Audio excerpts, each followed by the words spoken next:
weirdos. That was a quick cut, wasn't it? So how y'all doing today? Any word out there about the new situation out there anywhere? Anybody? So this morning, I have decided to take a little look back at Elsinore, California, my hometown. I was born in Los Angeles, LA General, 1968. By 1975, we had become regulars out in Elsinore, the Elsinore area. So I've got a couple of little items here that I would like to share with you. There we go. We'll just look at those for a few minutes. We'll just say, wow, those are books, man. Are those real? Are those real books? Dude, look. They're real books. Isn't that awesome? Books are so cool. I really dig books, you know.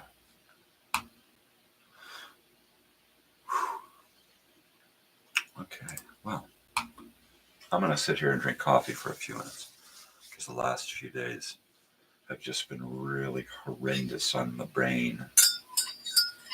Really horrendous. I sure enjoy doing that new morning opening sequence. Good morning, Joey. How you doing there, brother? How's it going? Did you get your record player all set up and cranked and rocking and rolling?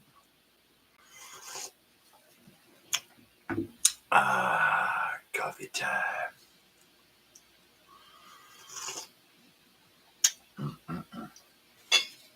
Yeah.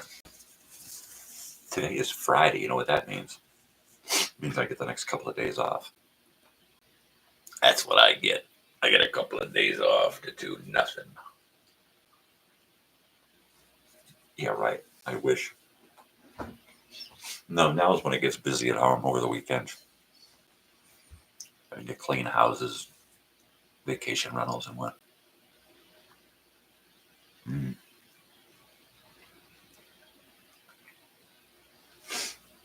Yeah, I know what you mean about moving records.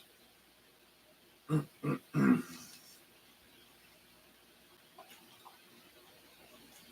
yeah. So let's see, Flashback Friday. Tell you what, we'll flash back to last night. Last night we were watching this movie. Of course, now I won't remember the name of it. It was a Bill Devane movie, William Devane. He's one of those unusual character actors that pop up everywhere. You go, oh yeah, that guy.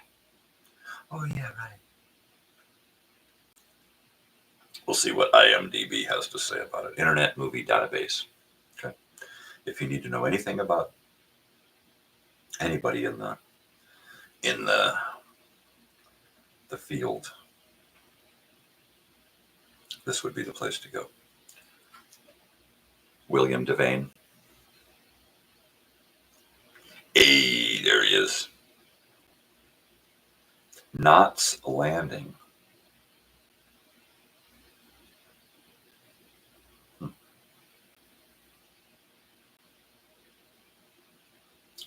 William Devane. William Devane. There he is. There he is. Yeah, he's quite a busy guy. He's quite a busy guy. 126 credits to his acting name. Yeah, we are going to go early in his career. Way down at the bottom. And 80s, 90s, 70s. Here we go. The movie we watched last night was 77. Rolling Thunder. It was right after The Bad News Bears and Breaking Training, and right before the miniseries From Here to Eternity. He was in Marathon Man. Wow, that's a crazy movie. Yeah, I do like to watch the Marathon Man. It freaks me out. Yeah. And I've never been able to look at Omar Sharif again. I believe that's who that was. Omar Sharif. I don't know. So yeah, it was a movie about Rolling Thunder, about an Air Force pilot who had been a POW for 8 years and then came home to San Antonio, Texas, to a wife who had left him for another guy and a kid who was scared of him. And then some thugs showed up and stole some money that San Antonio had given him as a gift. And the bad guys also killed his wife and kid, so he had to go on the rampage. He became Rolling Thunder. Ah, coffee. Coffee. I'm just wondering how my voice sounds like here on this microphone. Does that sound cool? It's kind of freaking me out, you know? Yeah. Take that off for a little bit. Unless I'm listening to something in the graphics mic, I get this voice of myself echoing back and forth in my head. Because I speak and then I hear it just a slight few seconds, just a hair second later. It's like, yeah. It's crazy. Fucks with my head, man.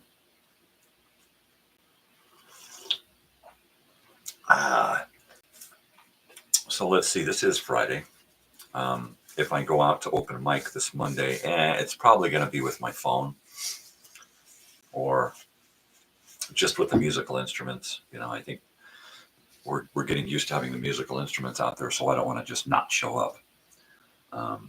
So, yeah, Bush, if you're out there, give me a call. We'll work something out.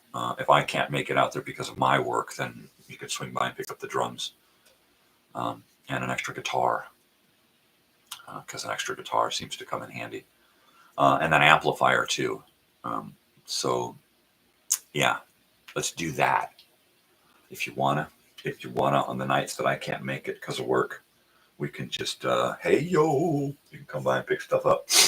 I'm cool with that, brother. I don't lend stuff out to people, but Bush, he's a different story. He's a different breed of man. You can trust Bush.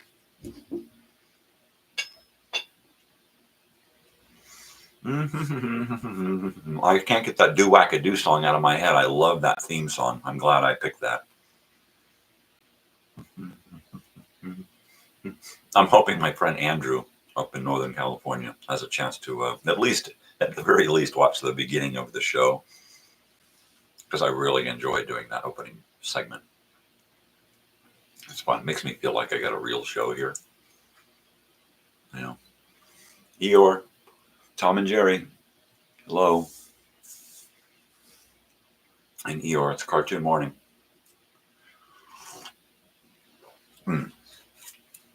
There's something I'd like to get some cartoons to watch, right? Let's do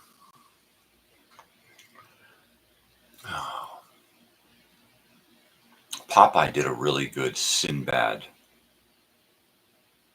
and a really good Aladdin. Now, I think those two don't have any copyright issues, as do some of the Betty Boop cartoons.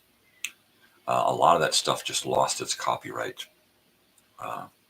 People just didn't refile, and so things just went public, which, you know, bummer for them, good for us. There's a lot of stuff out there we can watch, and tons more to listen to. So we won't ever get bored on this morning show. There'll be plenty to do. I kind of shuffled things around in here this morning. Usually this table here is over here, but I've got this music stand here with some books on it. I'm hoping that at some point this morning we might poke through some of those books and see what we see.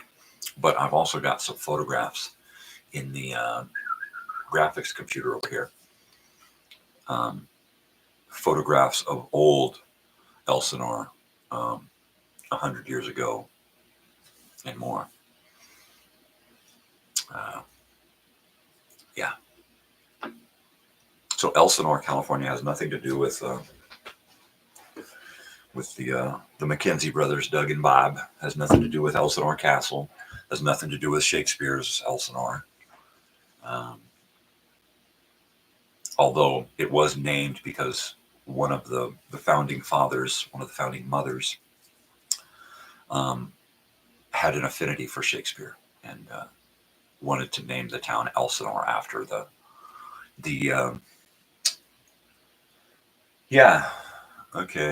one of those Shakespeare plays. There was a town, Elsinore, King something or other. Anyway, it's not real important. At some point, they'll probably tell us in the books things that I learned and forgot.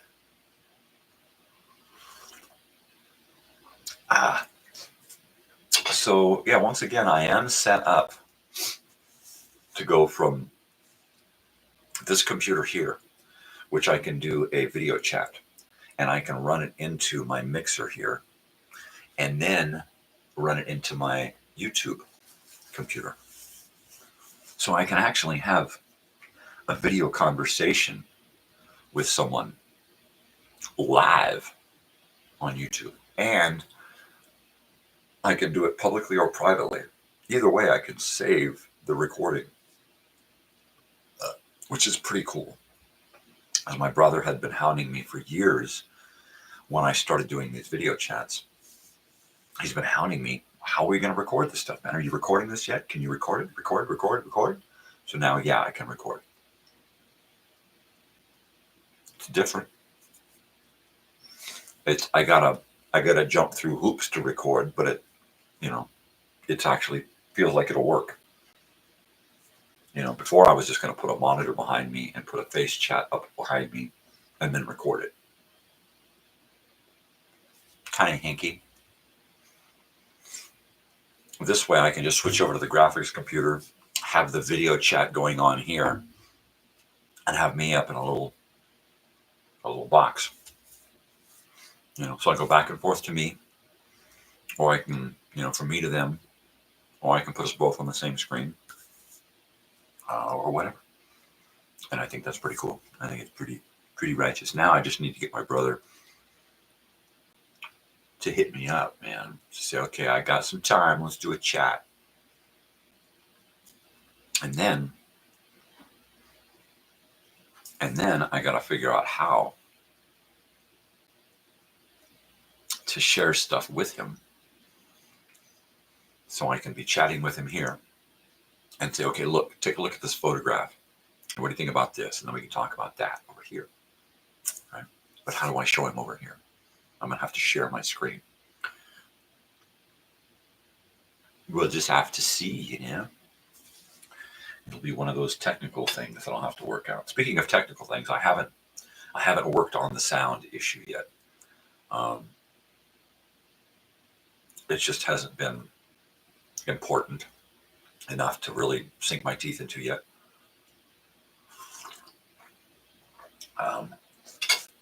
Basically, I need to get everything out of the van except for the music stuff. Get all the video stuff back in here, get it all set up, get it wired together, everything hooked up. And then I can plug and unplug and switch and do all of that and try to figure out what's going on with the sound. I know what it is. I've got different programs and different microphones trying to block out ambient sound. That's it. And I need to find the right microphone and software combination and hardware combination to make this all work.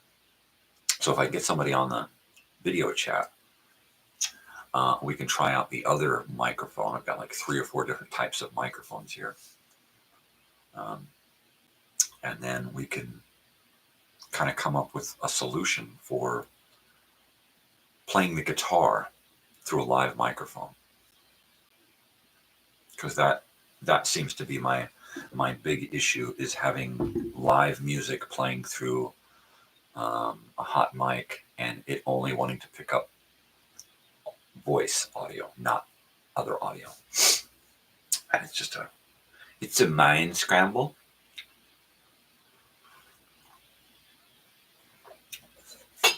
It's a total mind bender. So let's see if I can pull up some of my pictures here.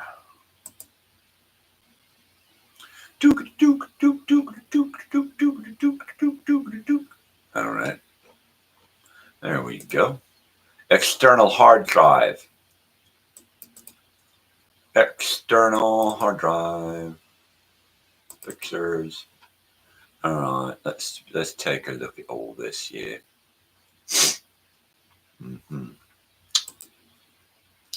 Let's do large icons. Ooh, let's do extra large icons so I can just see what the hell is going on here.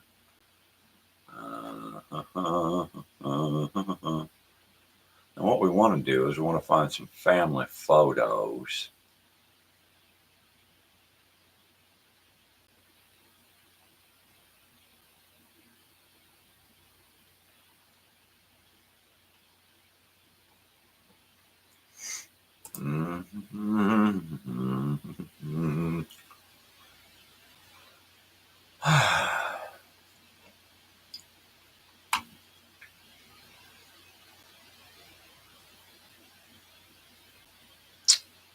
Well, that's a lot of stuff. Whoa.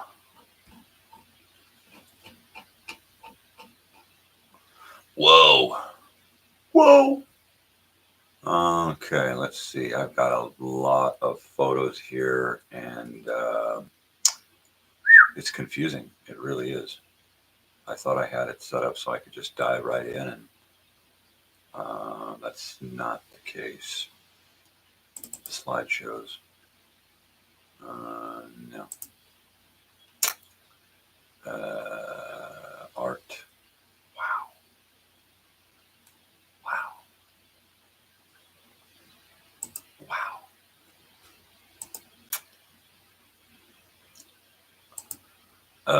Yeah, I want to go back to Hal. Good old Hal 9000 here. I think that's where we're going to find it. Yeah, baby, that's it. That's where it is. That's the ticket, baby. That's the ticket cricket. Oh, family slides. Yeah, baby. Historic Elsinore and surrounding areas.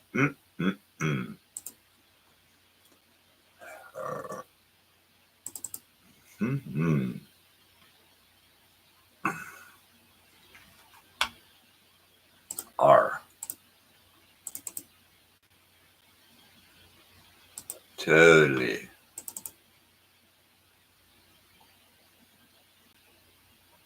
All right. All right. Here we go. Here's a good one. So that is looking down from the Ortega Highway down onto Lake Elsinore. And this appears to be from the I'm going to say 60s, only because of the amount of trees I see in that grove down to the left, in about the middle of the picture to the left. There's a heavy amount of trees there. And let's see, by the 70s, I believe late 70s, that spot where all those trees are there, and I'll use the mouse here, this spot here this is all developed, at least opened up by the 70s, by the time I get there. That's a great black and white shot of our pretty little hamlet there. Isn't it just special there? And then this is kind of looking down onto the same area, kind of closer in, right? And I'm going to say that's kind of looking down toward, Cranes. But then again, I could be mistaken. This looks like about the same spot. Looking down from the Ortega Mountains, down onto the lakefront, lots of trees. I think to the left of this picture, far left of this picture, is going to be the Naval Academy. And then those are a lot of bushes and trees down there. Yeah, it almost looks like it's looking down from Riverside Drive. Yeah. Yeah, my good old hometown. Good old hometown. So back when this Elsinore area, this valley here, was pre-developed, all right, back when the Californios, the first peoples lived in this Southern California. This used to be Old Mexico. This used to be a lot of Native American territory before Manifest Destiny. Right? Yeah, the whites got all the power. So the Luiseno Indians were the natives in the area. The Californios, the Luiseños, and a few other different tribes. But it was mainly these people here were the inhabitants, the original inhabitants of the area. And you can still go around up in the hills in a lot of areas and find grinding stones, big, giant, flat boulders with these holes scooped out where they used to grind up the pine nuts to make pine nut bread.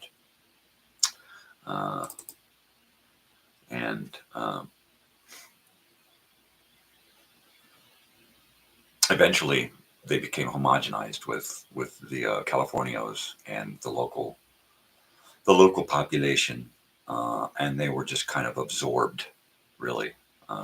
You can't find a Luiseno Indian reservation anywhere. You can barely find half or more reservations from tribes. I mean, there's a half or less reservations. There's so few reservations compared to the amount of tribe. We had like 10,000 tribes in the United States here. And you know, dozens, if not hundreds, of different bands of natives. And now we get a few reservations and casinos. And you really have to dig deep to find any Native American culture anymore. It really sucks.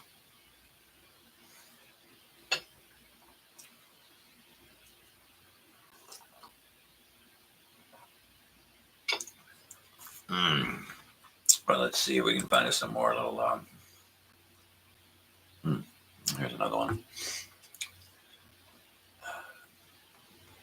Let's see if we can find the caption on this. Okay, so this is the hotel at the Hot Springs in Murietta. I believe it's Murietta Hot Springs. This area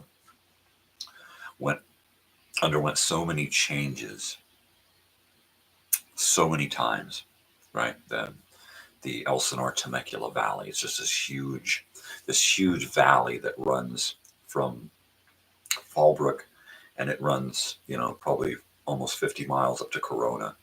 And it's just this huge valley that got a lot of great weather, a lot of great climate. In fact, Temecula in the native language means, I'm paraphrasing here, but I believe it means something like the clouds that rest in the valley, something like that, right?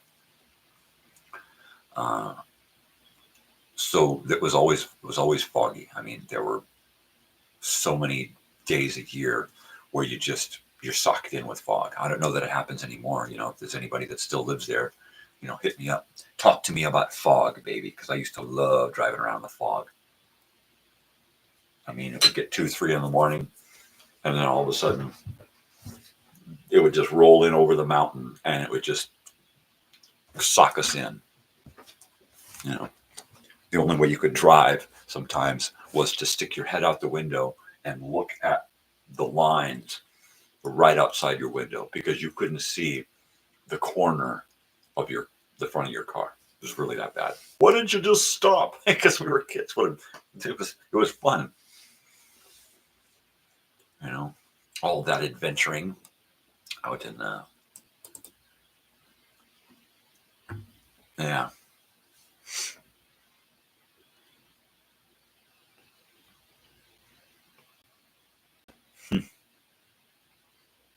That's great. That's some great stuff right there, man. I really dig history. Especially when it's history that you're a part of, right?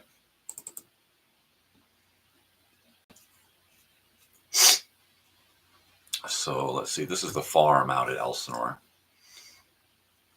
And you can see the mallard ducks running around. And the farm, so this is probably just like a watering hole. This is probably a man-made little lake. I don't think it's a part of the lake. I think it's just a little water pond on somebody's farm. Whoa, did you hear my stomach just there? Whoa, it sounded like a trumpet bugling, eh? Yeah, I need more coffee.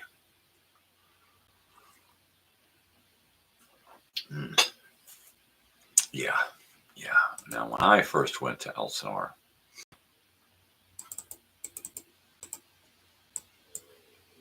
oh, there's my stomach again. It was about 1974, 1975. We didn't go into like Elsinore. I mean, we did, but we went there to see some friends of my parents. And it probably had to do with the dope deal, right? My parents dropped us off at their friend's house, and all the adults took off and left us kids there at this kind of like a ranch house piece of property, a couple of mobile home trailers, a barn, some corrals, a main house that we weren't allowed to go into. We did hang out in the mobile home trailer house where they lived. And a couple of things I remember about that day. One, they had horses, and one of the horses backed up and stepped on the top of my foot. Luckily, I was in soft dirt, so it pretty much just pushed my foot down into the dirt. But it did crush the top of my foot, and it hurt like hell. And I'm going to say that I was about 7 years old at this point, right? Our parents left us, dropped us off there with these kids. I don't remember even knowing these kids. And there was nothing to eat. The kids said, "Hey, let's make some sandwiches," right? And I'm like, "Wow, this is awesome. We're gonna actually have food over at one of these places where our parents leave us." And they busted out a loaf of white bread and a bottle of syrup and made us syrup sandwiches. I mean, I was a poor kid, but I had never had a syrup sandwich. That's like having a mustard sandwich. Or my father telling me about the one time that he ditched school in junior high, and he went over to a friend's house, and his friend made him an onion sandwich, raw onion sandwich. And the kid was just, my dad said, "Oh man, it was like the worst thing he had ever encountered. He never wanted to ditch school after that," right? Because all he could associate ditching school with was onion sandwiches. Yeah, hilarious. But yeah, funny stuff. And then the last thing I remember about this place that we got dropped off at for the day was this little picture frame on the wall, and it said, "In case of emergency, break glass." And then behind the glass was a cigarette, just one cigarette, right? And so those three things are the big three that I remember about that day. The first time I remember coming to Elsinore. And this was out, between like Lake and Peddler's Village, out there in the hills where there's these little ranch homes out there. Of course, anybody who knows this area knows what I'm talking about. Anybody else is going, "What the fuck is this guy? He thinks he knows where you live." But it was a year after that we were living in Elsinore in a motorhome at the Elsinore West Marina, 1975, 76. We lived there and went to school at Machado Avenue Elementary. And my brother played Little League Baseball. He was on the Brokers, a team backed by the real estate guys, Brokers, of course. I was on a team for a short period. You know what? The only reason I did these things as a kid was because my brother did these things, and my parents just figured, okay, well, if he's going to do it, then he's going to do it, right? I mean, crap, they're born on the same day, right? They both have the same birthday. We might as well make them do the same fucking things, right? I hated fucking skateboarding. I hated football. I hated baseball. I hated scouts. I hated all of these fucking things. Yet I had to do them because, well, your brother's doing them, so you got to do them. If we're going to drop him off, we got to drop you off, so then we're going to be free of fucking all the kids, right? So it was like I had to do these things just so that I wasn't a burden on anyone, right? It's like I had to be a scout. I don't want to be a fucking scout. I don't want to wear a uniform, and do all these things. Of course, at the time, I was probably, how come I can't wear a uniform? Robert gets to wear a uniform. How come I can wear a uniform? Right? But I just, I'm doing all of these things because my older brother's doing them, right? And I'm a boy, and we got the same birthday, so we might as well do the same things, right? I felt like a little, I felt like Robert Jr. I didn't feel like Michael. For a long time, I felt like Robert Jr. I felt like, his half twin or something, And it was a bummer. It was fucking annoying to know through the early part of your life that you had no fucking identity other than the crybaby, right? Because nobody wanted to listen to you, So therefore, if you complain about something, you're a crybaby, go shut up. And there you go. Now back in the early days of Elsinore, 30s, 40s, it was a really big vacation town south of Los Angeles. So you got a lot of Los Angeles, Hollywood people coming here and buying property, homes and stuff. A lot of rich people, wealthy people, famous people. Amy McPherson, who was an evangelist type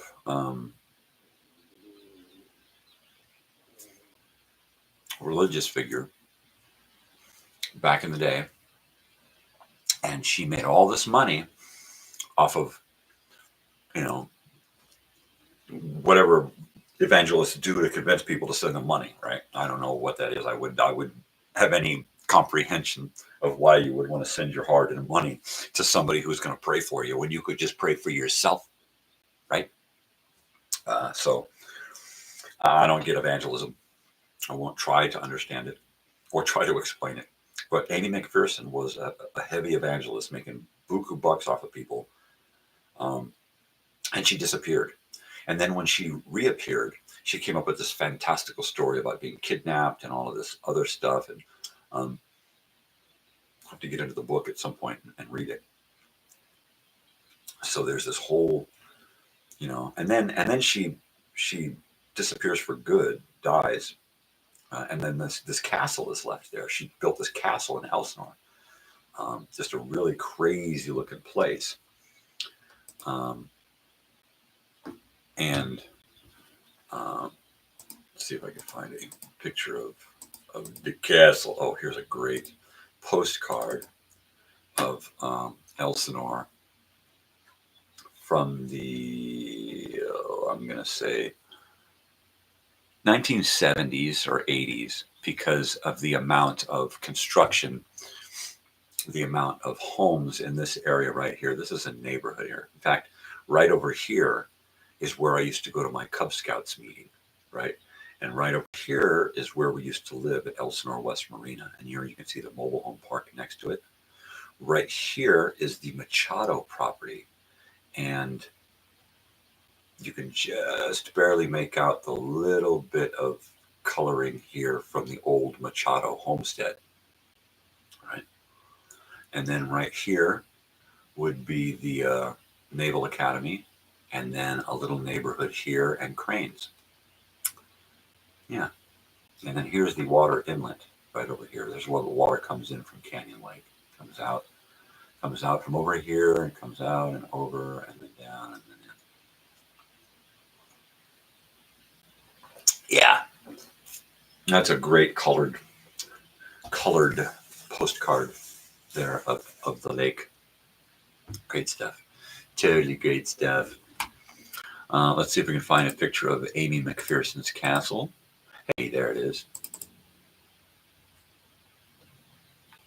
There it is. And it's a bizarre place.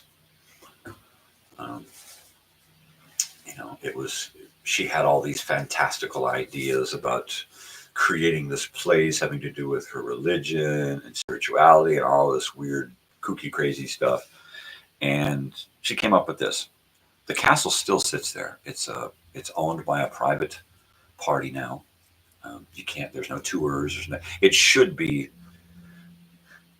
It really should be owned by someone who wants to do it as a vacation rental and a place to hold parties, as well as a place to hold tours a few times a year. Now that would be fantastic. If I owned the place, I would rent it out for weddings and parties. I would also rent it out for people who just want to stay there.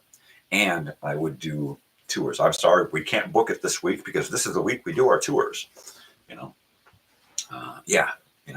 Either way, you could be making buku bucks off of that piece of property. It's just a righteous place.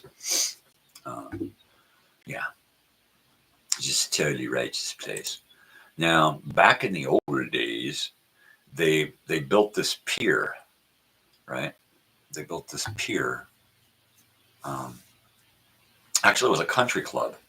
And then across the street from the country club was the lake. And then right out from there, they built this pier. Now, this is the first version of that pier. It's just a little dock. It's just a little funny looking little makeshift thing that they stuck out there on the water. And then you can see that little steam powered boat there.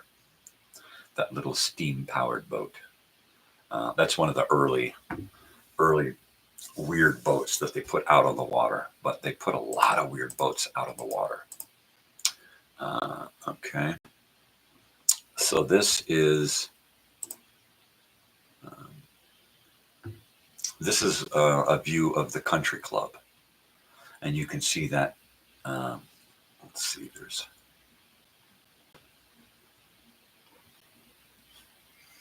right over here, there's a building.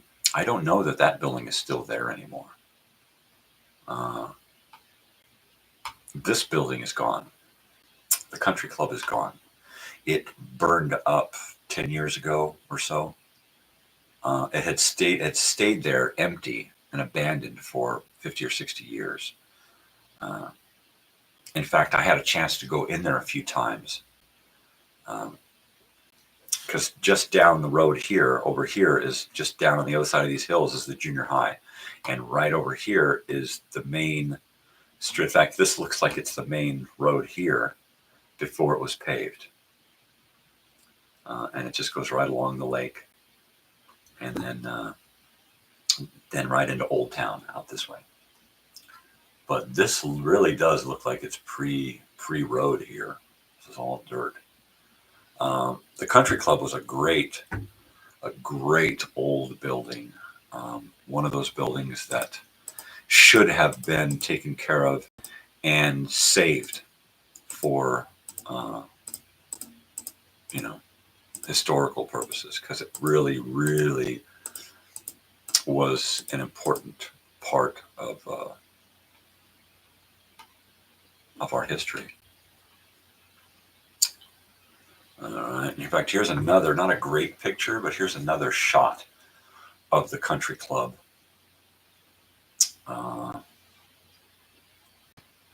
Just another angle here. It was a fantastic building. Inside the building, it had these great giant doors. It had these great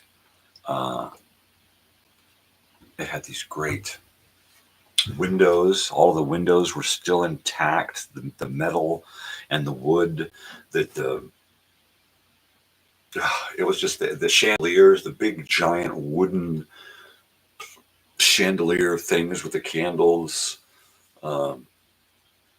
It was still had furniture in it. I mean, it was a huge, very, very well built structure, and it should have, if it, some idiot fucking burned it down, and it should have been saved. It should have been saved. I'm sure that the plans are still around somewhere. If I was a millionaire, I would have this thing rebuilt, inch by inch, exactly the way it was, because it was a beautiful building, and yeah, I mean, just like the Naval Academy, a beautiful building, and it just sits there and rots, If I won the lottery, if I won the lottery, I would buy up the Naval Academy and turn it into a studio. Bing, I'd have it all rebuilt, reformatted. I'd have it all hooked up so that it could all be used as a studio, multi-studios, because there's like lots of rooms in this Naval Academy, and you could open up one room into two rooms, or two room into one room. You could create little recording studios in the small rooms, big studios. I mean, there's just so much that you could do with it.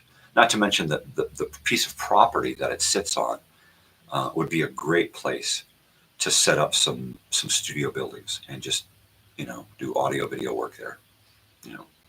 Because it's so close to Hollywood. It's like the perfect spot for people to come, leave the rat race, and come out and work on some projects out, in the country, because it's still country out there. It's still country. High school kids still drive pickup trucks with bales of hay in the back. Yeah. Totally, man. So let's see. I'm going to have to grab myself some hot coffee here. All right, here we go. So there is a piece of property surrounding the country club there. And far left up on the hill, where you can't see, would be Amy's Castle. But yeah, this is the country club. Okay, so there is a little dirt road that goes in front of the country club, and then this lower, this is Lake Street. This is the one that goes all the way down through, and then this one is kind of the one that meanders up into the hills and back and forth. So I've been on all of these roads here. This really used to be a great area. They planted these trees along these roads up here and put in these fantastic street lights. You can just see one here, and some along here. But they put in these really, really nice street lights. Here's one right up here. There's another one. And they were selling off pieces of property because they wanted people from the city to develop this area out here as kind of out of the way Beverly Hills. Really, they wanted the rich people up in here. They wanted big mansions, private drives, and hence the country club here to attract the people. Look, we got a country club right across here. They built this huge pier that went out from just straight out, huge parking structure. It was really, really neat. It was fantastic. Let's see if we can find some shots of the pier and some more of Amy's Castle.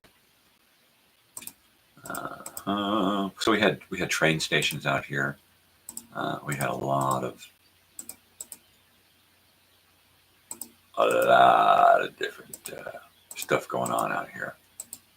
And I'm just going to click through some photos. Okay, so here's a shot of the backside of the old Machado homestead property. This is part of the structure. There was an adobe structure in here as well. This is all gone now. All these historical landmarks are gone. I'm sure that the city wanted them to fade away and be forgotten about so that they could develop these areas and make money off of them. That's just the way it works. That's just the way progress is. It's structured to care only about itself. So let me warm up my coffee while you look at that.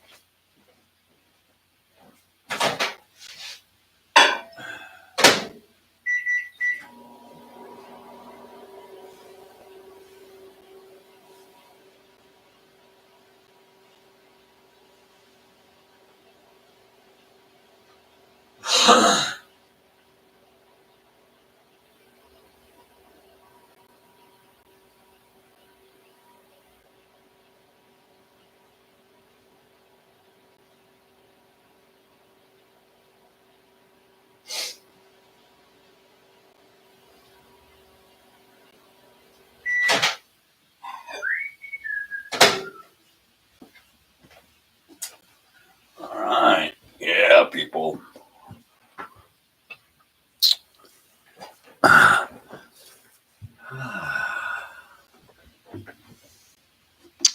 So let's see if we can't find us a good picture of that Amy's Castle. It's got a lot of photos in this file here. We had some great buildings and structures and stuff in this town. In fact, they had one building that they had built, and it was this huge lodge, all made of wood, local wood. It was just this huge. It was right out on this little peninsula that went out onto the lake, and it was this huge $1 million lodge that was supposed to bring a lot of money into the town. Here's a great one. So the lodge was built out at the end of this, out this way, right on the lake. This is Old Town. This is 1887, before they had really developed the center of town here. You see this house out here. This is one of the founding fathers' homes out here. This big, giant mansion. I actually got to go into, I believe it was this house. There were a lot of streets put in. This is all became a grid of streets here. Pottery, I think, was one of the tallest streets. And this house used to have a street running right down in front of it, right? And I actually got to go through this house before it was burned or demolished or whatever.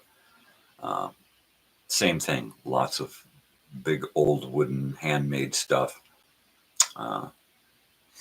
Still had glass, still had big wooden doors, a lot of furniture. I mean, these places had books and electric TVs and stuff. It's like sometimes you felt like these people were just plucked off of the earth, and they were just sucked off of the planet and left everything behind. Just like you see on those reels and shorts and little videos and stuff of those. Let's go into this abandoned house. Oh my gosh, it's like they were just here and now they're gone, right? That shit actually happens.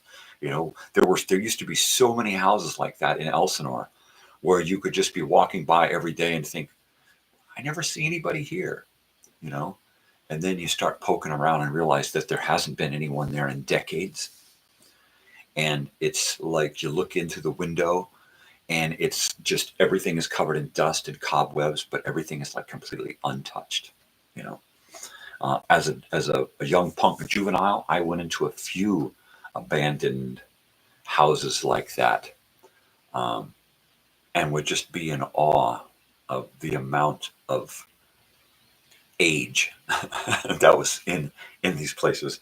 Just, so much oldness, right? Is that a word?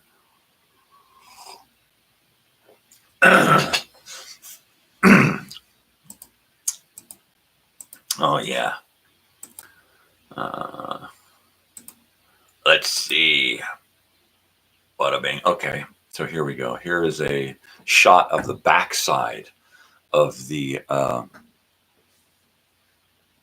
country club, looking out onto the lake, which looks like it is right in the middle of a drought. There were several droughts in California's history that completely devastated the lake, which was just a pond. It really was. It was a lagoon. It was where water came and filled up and then drained out and then got sucked down into the groundwater. That was it. It was never a lake. It was never a man-made lake. It was it was they called it Laguna something. But it was literally just an open desert at some point when the water dried up. It was just a waste. It really was. It was a wasteland. You could literally drive across the lake bottom, and there was no water there. Eventually, they installed these giant pumps, right? They installed these giant pumps to go down into the groundwater and pump up all of this water below and help feed back into the lake so that there was a lake again. Let me see if I can get back to where. Ooh, there's another good one of that. So here's another drought picture. That's Lake Elsinore when it's just a dusty mud hole, basically. And what I think they should have done is when it did this, I think that they should have taken tractors out there. I think that they should have pulled a lot of this stuff out and pushed it south to create a bigger, a higher elevation area where the airport is, where the motorcycle track is, along Corridon Avenue, where every year it would flood. The lake would get over, and then it would just go out into this wetlands and just wipe everything out, right? All the way down through Temecula, the water would go and wipe everything out. So I think it should have been times like these when they should have done some restructuring, right? If the lake were to dry up, I think that would be the plan, would be to create a better infrastructure for the water, right? That would be kind of cool. That would be totally cool. Now let's see, I was talking about the pumps. So also they had the dams, all right? They would run water out of Canyon Lake through Temescal Canyon. They had these big giant underground caverns that they would fill up with water. I don't remember what they call those, brothers and cisterns or something, I don't know. But when it would rain, they would really try to harness this water because all of Elsinore Temecula Valley was livestock and produce. It was the major contributor on the West Coast and throughout the world of nuts and fruits and cattle, right? So we had the railroad coming through. The railroad went all the way down into Temecula, but couldn't go any further because of the rough terrain. And they just, you know what, it's not worth it to make the train go all the way. We can just go around this way. Why do we have to go through here? So they stopped the train in Temecula, which was where the Vail Ranch was, and a big cattle ranch. So it didn't need to go any further. They just go down there, pick up their cattle, stop off in the areas on their way north and pick up the fruits and vegetables and nuts and stuff. And clay tile. There's a big clay tile factory there in Elsinore. So there was a lot of work. A lot of work in the area. Let's see if we can find some more. I know I had a great, here it is, a great shot of the pumps. Okay, so this looks like it's the 50s. And they had these big pumps down there on the lake bed. And when everything was working great, the water would pump right out of these things and fill up the lake. In fact, if you were into diving, you could dive into the lake and see these big things underneath.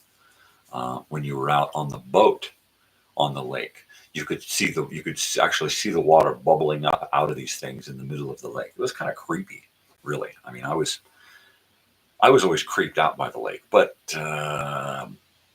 probably because of Jaws. I saw Jaws and Jaws 2 in the theater while living in Lake Elsinore and going to the beach a lot.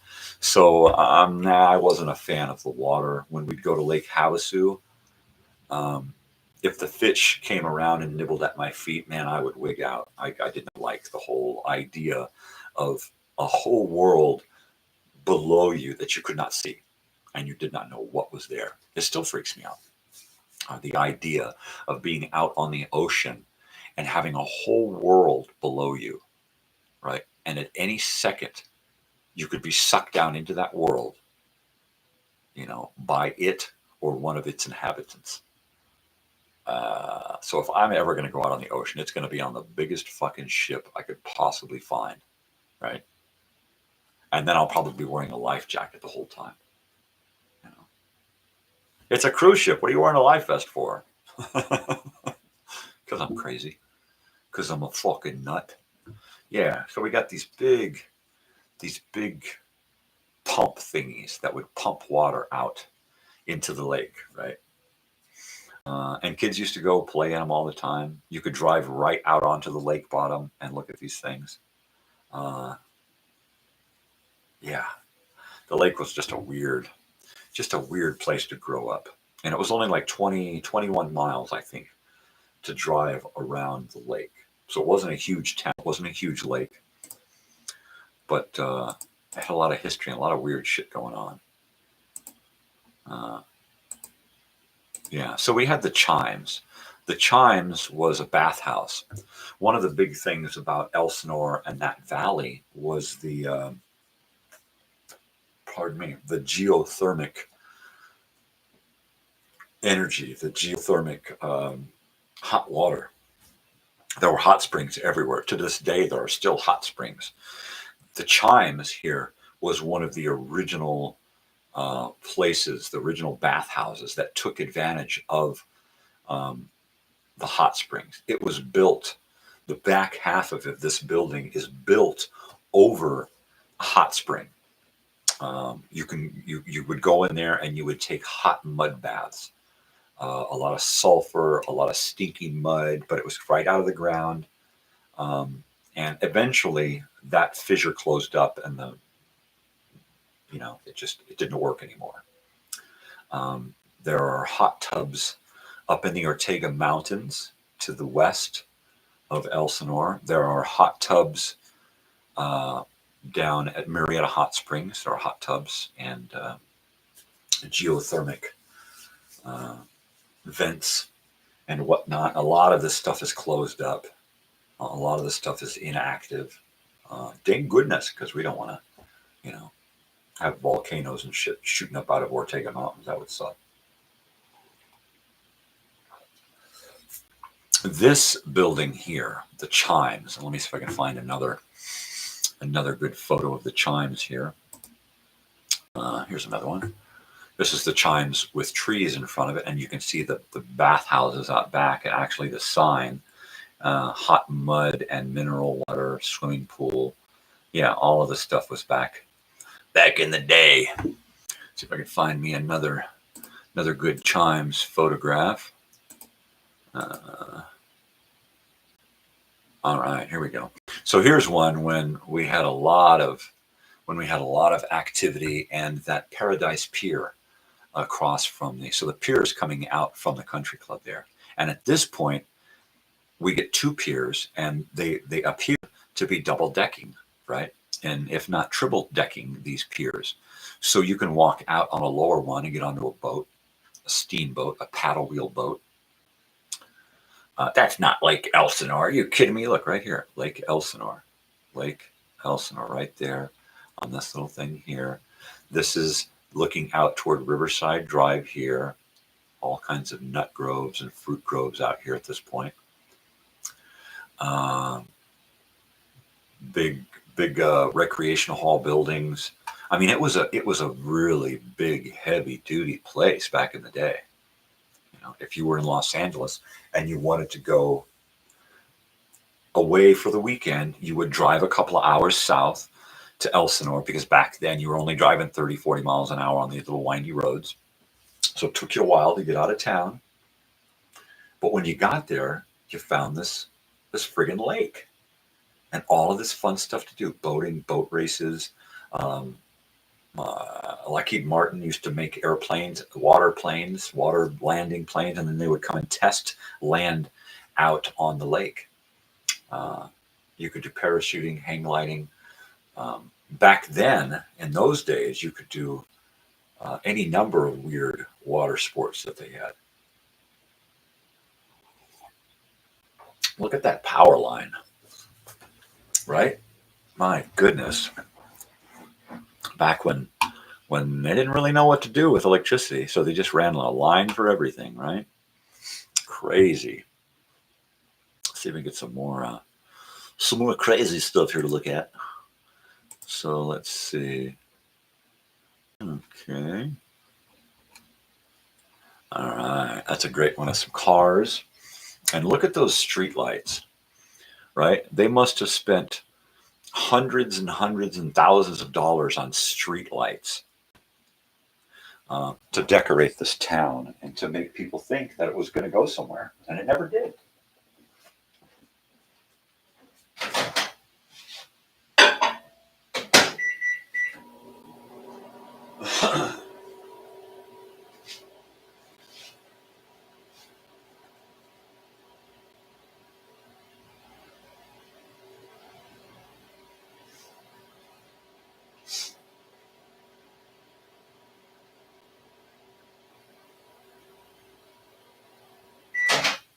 Yeah, buddy.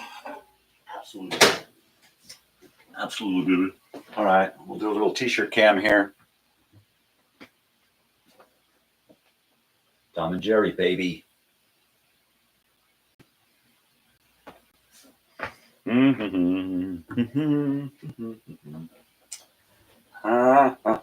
T-shirt cam. Tom and Jerry. Yeah, the old Lake Elsinore. There are still parts of Elsinore where you can wander around and still see little bits of the past.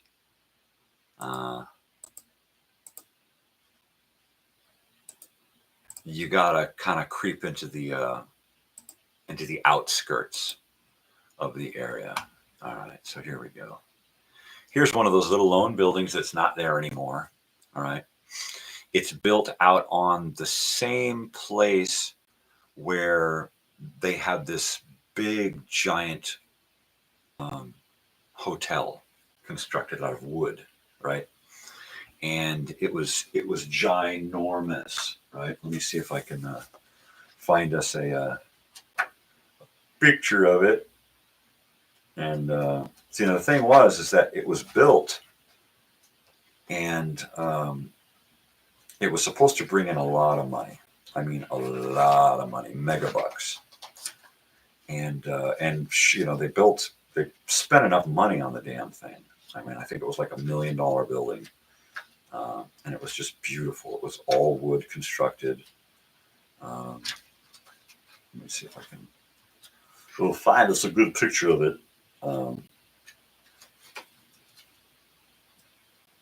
Okay, lakes, hotels, bathhouses. All right. Aloha Beach, which was one of the names that the beach had there, right there by the pier. Come on, it's got to be here. It's got to be here. Ah, there it is. Okay. So let's see. Let me see if I can. Now that we've got some sunlight here. All right. Here we go. Oh, lava lamp cam, lava lamp cam, lava lamp cam. All right, so here we go. It's this building here, okay? And it was built right out on the water on this little peninsula, right? And it was built in 1916, right? It was the hotel at Lake Elsinore. It was giant. It was $1 million building. It was, I mean, at the time, it was just huge. It was beautiful.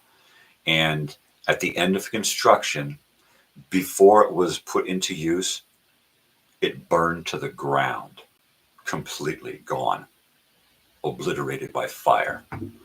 And it was never used. No one ever stayed in that building. And that, was just one of those weird things that happened to our good old Elsinore. Here we got a class photo from 1907. Yeah.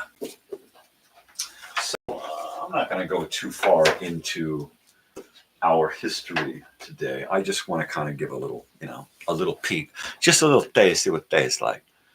And at some point, we'll be getting back into more and more of, the whole idea of Elsinore. Now, the Chimes building, the bathhouse, is one of two historical buildings that have been saved. The entire stretch of downtown Elsinore, my hometown, from the lake all the way to the freeway, which is like a mile swath, like a quarter mile wide, right down through the center of Old Town Elsinore, has been completely demolished.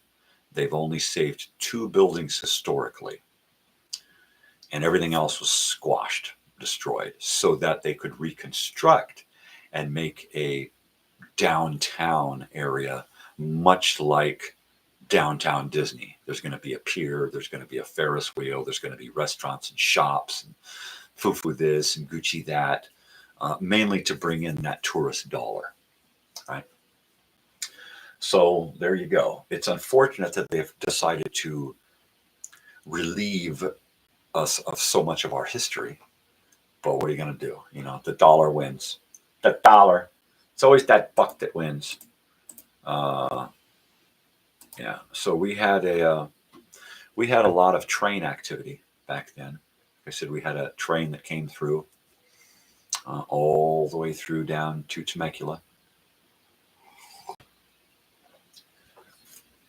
and we had train stations all over. Every town had their own little train station. We had lots of churches, lots of churches. We had a lot of floods.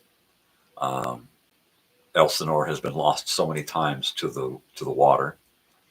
Here goes Hemet, California. Good old Hemet, California, which Hemet's got a lot of history. And San Jacinto. Okay, here's the founding fathers and the founding mother.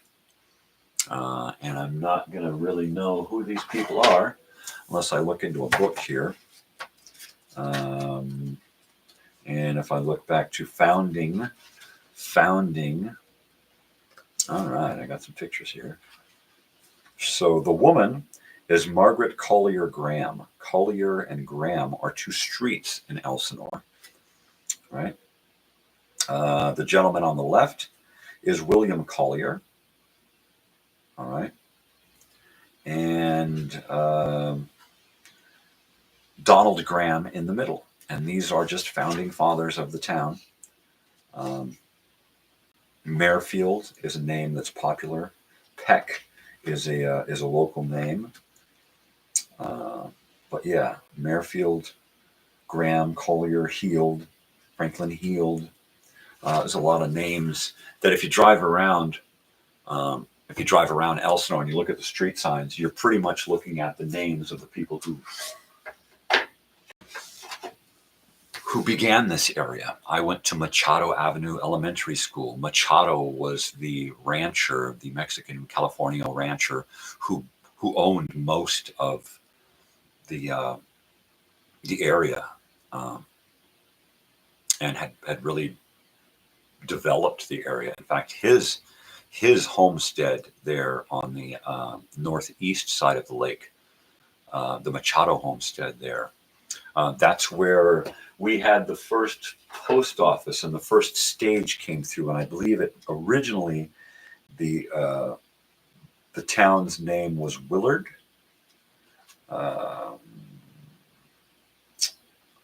Yeah, I believe it was Willard. I'm going to have to go with that.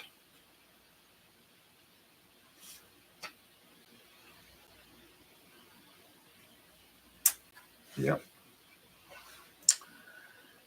Yeah.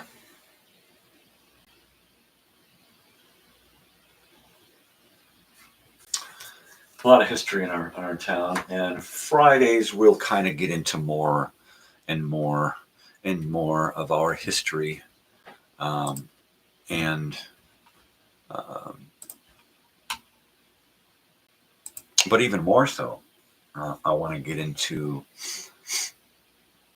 my part of the history in that area.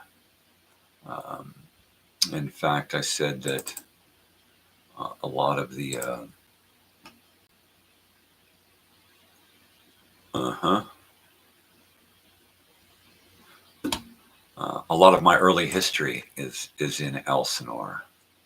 Let's see if we can get us some. See if I can find some shots of us back in the day there in Elsinore. All right. Here we go. And let's see. Uh,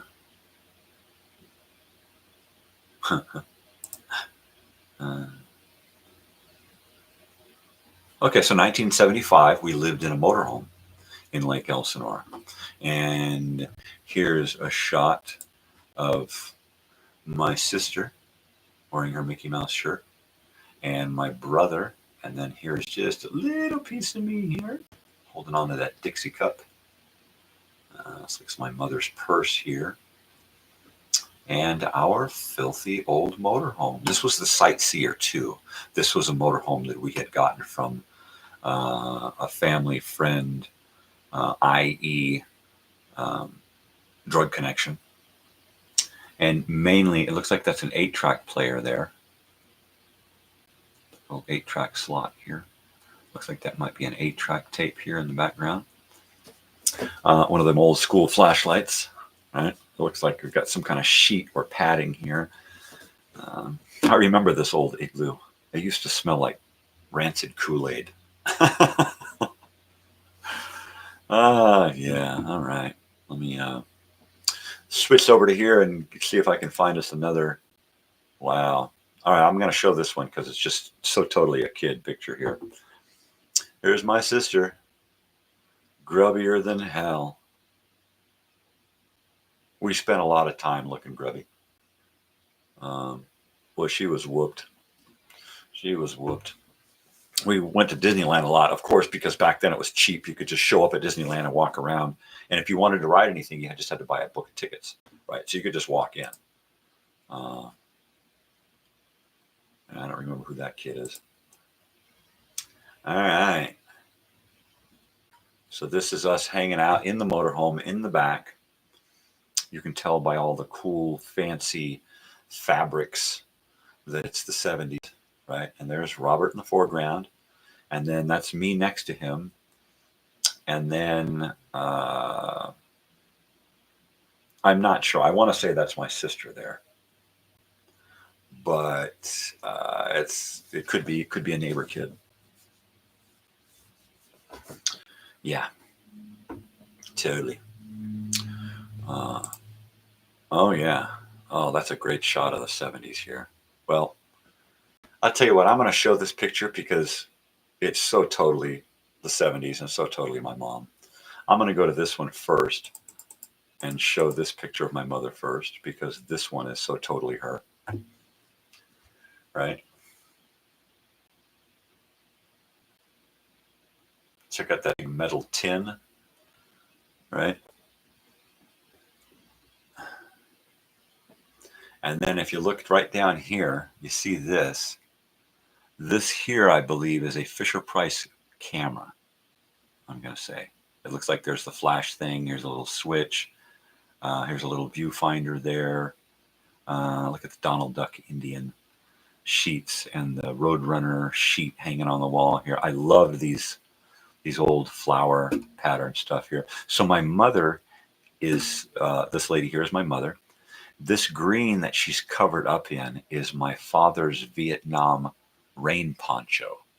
right? And that was a really big fixture. And wherever we were at, there was that poncho, that olive drab green rain poncho from Vietnam, right? So that's my mother smoking weed in the back of the motorhome.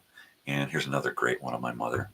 Here's my mother doing a line of cocaine in the back of the motorhome. And my father, he was always doing cocaine, right? And he had this thing about having this post-nasal drip, probably from doing too much drugs. And so he always had this nasal spray. You see this bottle of nasal spray here, and you squirt it into your nose and then tilt your head back and let it drain back. And it's supposed to clear up your nasal passages. People got addicted to that shit, right? I love that ashtray. I want one of these old ashtrays. I found them on eBay and I just didn't have a chance to get it.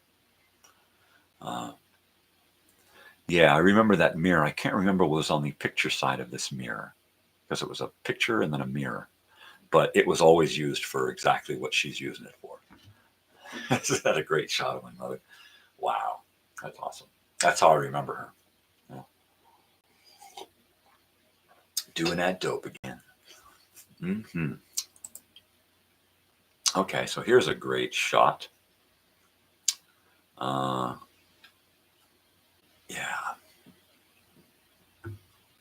So here's a shot from, I'm going to say, Niobrara, Nebraska, Pine Ridge.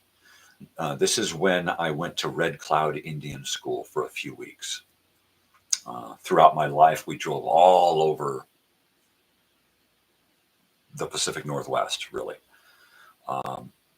And some days we'd wake up on the coast at Santa Monica Pier and then go to sleep. And the next day we'd wake up in Arizona at Parker Dam, or go to sleep and wake up halfway to Nebraska. So this is in a neighborhood. This is a Native American Indian reservation there in, I'm going to say, Nebraska. And all the homes are alike. They're all government-built houses. But it was a fantastic place. And I remember going to Red Cloud Indian School. And one of the things that they were doing was that they were making handmade things, right? Origami and things that you could make with your hands without too much work. And so I made envelopes for everyone. I took a piece of paper and I folded it origami style, and created this little envelope and tucked the top. And all I was doing was making Coke bindles. I was making really big Coke bindles, right? Folding these pieces of paper into envelopes, which if you take a little tiny sheet of paper and you fold it up into one of those little envelopes, all you got is a Coke bindle, a place to put your cocaine. There's a gram of cocaine in here. There's a quarter gram.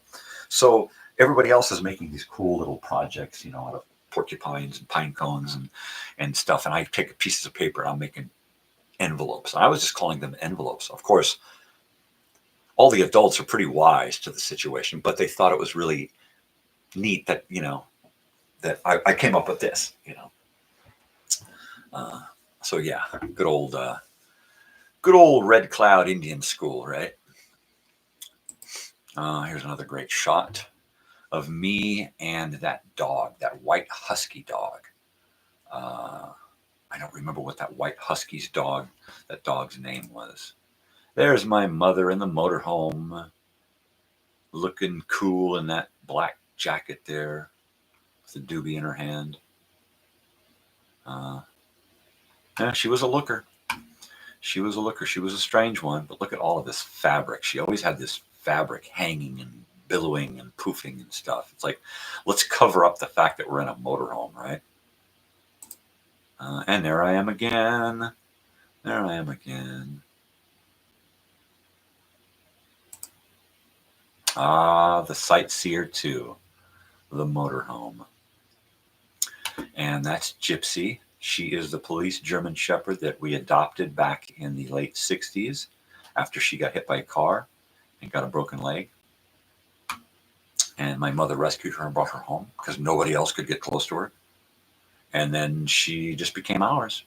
And we had her for over 10 years until she passed away at Lake Havasu. Yeah.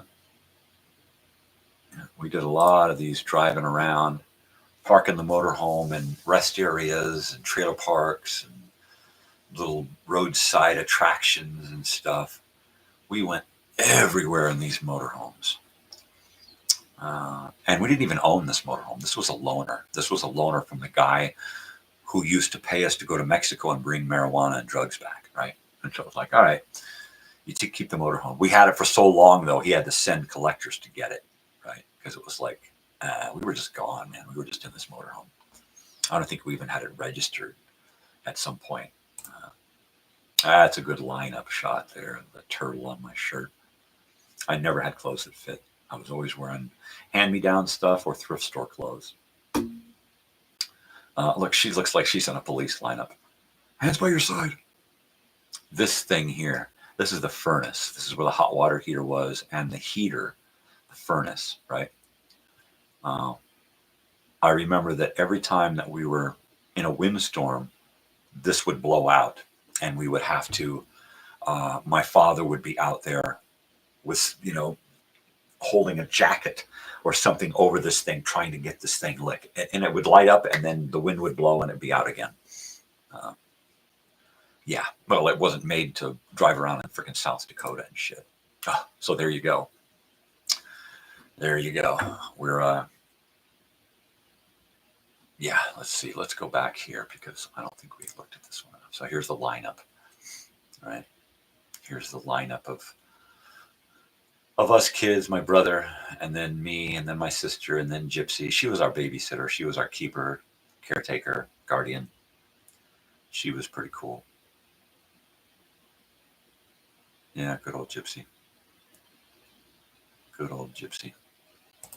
So yeah, there's the motorhome sightseer too. Probably the first several years of my life were in this motorhome and other motorhome trailer type things, right? We got around, but then again, mostly we were chased around the country. Oh, look at my little sister. Isn't that cute? She's all dressed up for who knows what. Oh, all right.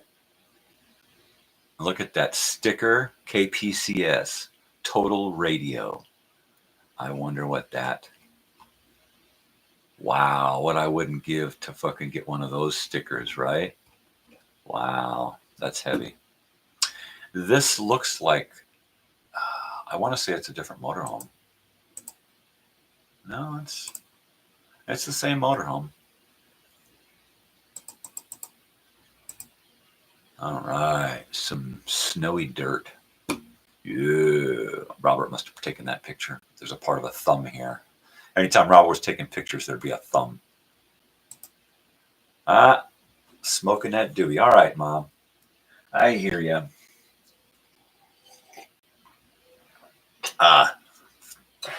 Well, we're going to leave this picture here for a minute. And, oh man, that fabric on the right, the curtains on the right there, that fabric. Oh, isn't that beautiful? What I wouldn't give to have any of those pieces of material at this point.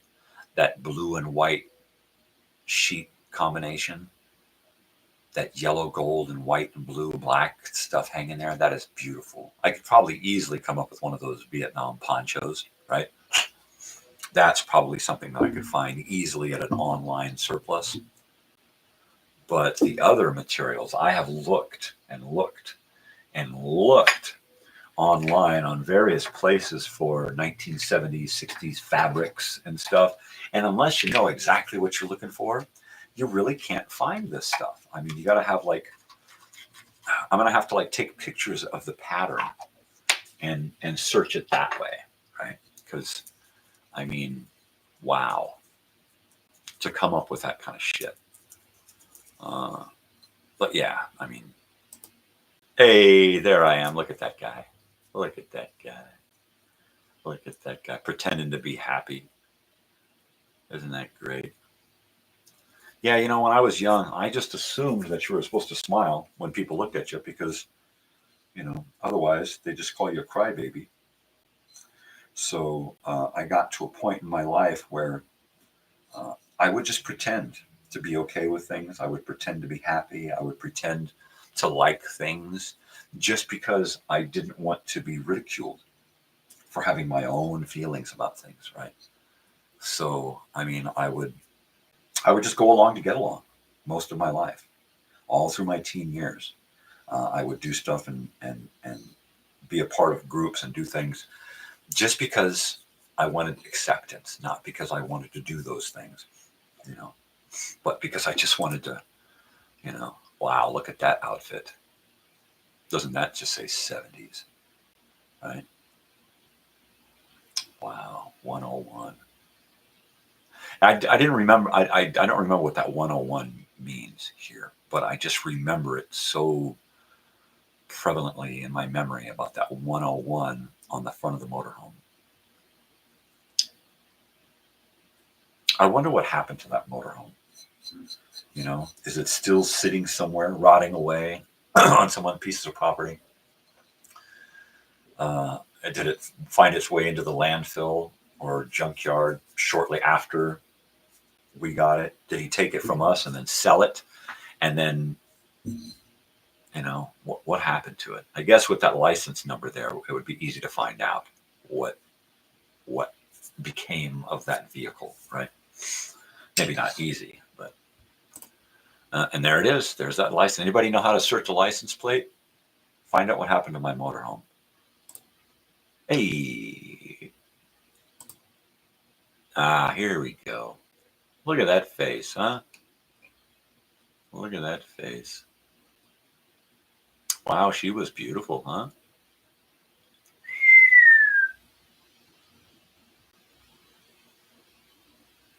All right. Well, I am going to say howdy. Me and the old lady here are going to smoke a little weed together. Hey, Mom.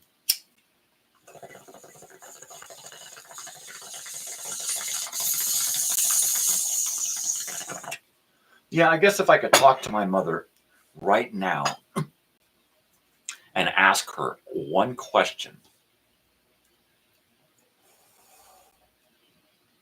I guess that one question would be,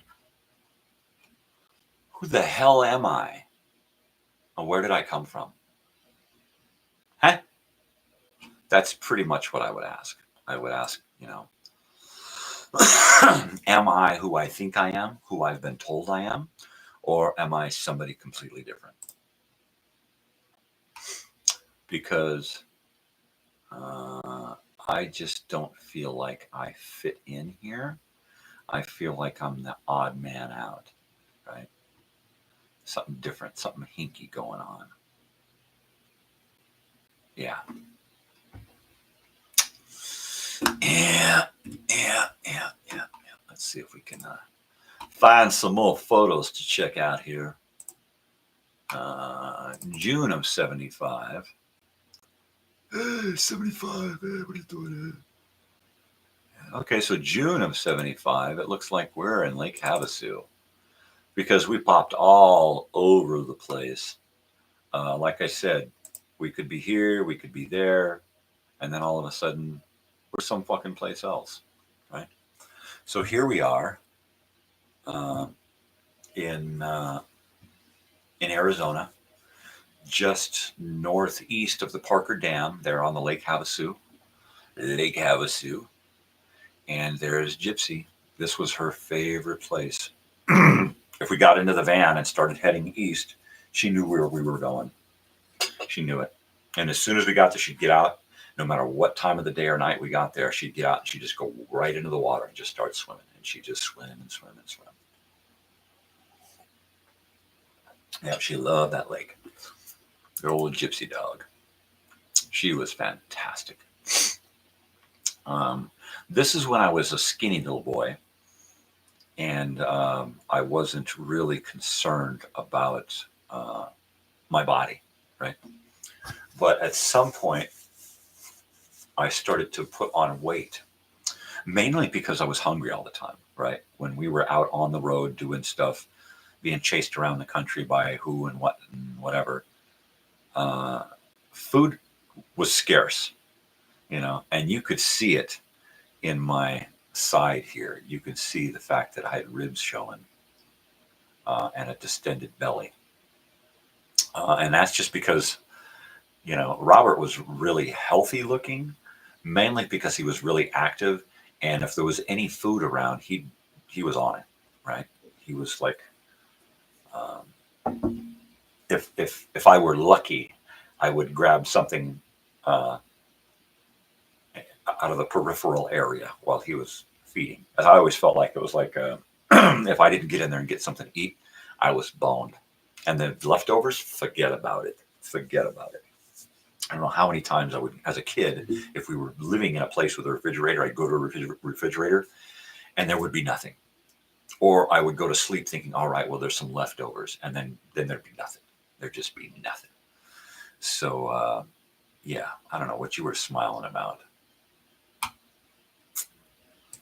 Yeah, there's that sightseer motorhome, and there's looking northwest. So down this way, over here would be Parker Dam. I can still remember the smell of this area. In fact, I look at the curtain hanging in the back there. What is that? A quilt? Patchwork quilt or something? So this is one of those spots that we were regulars at.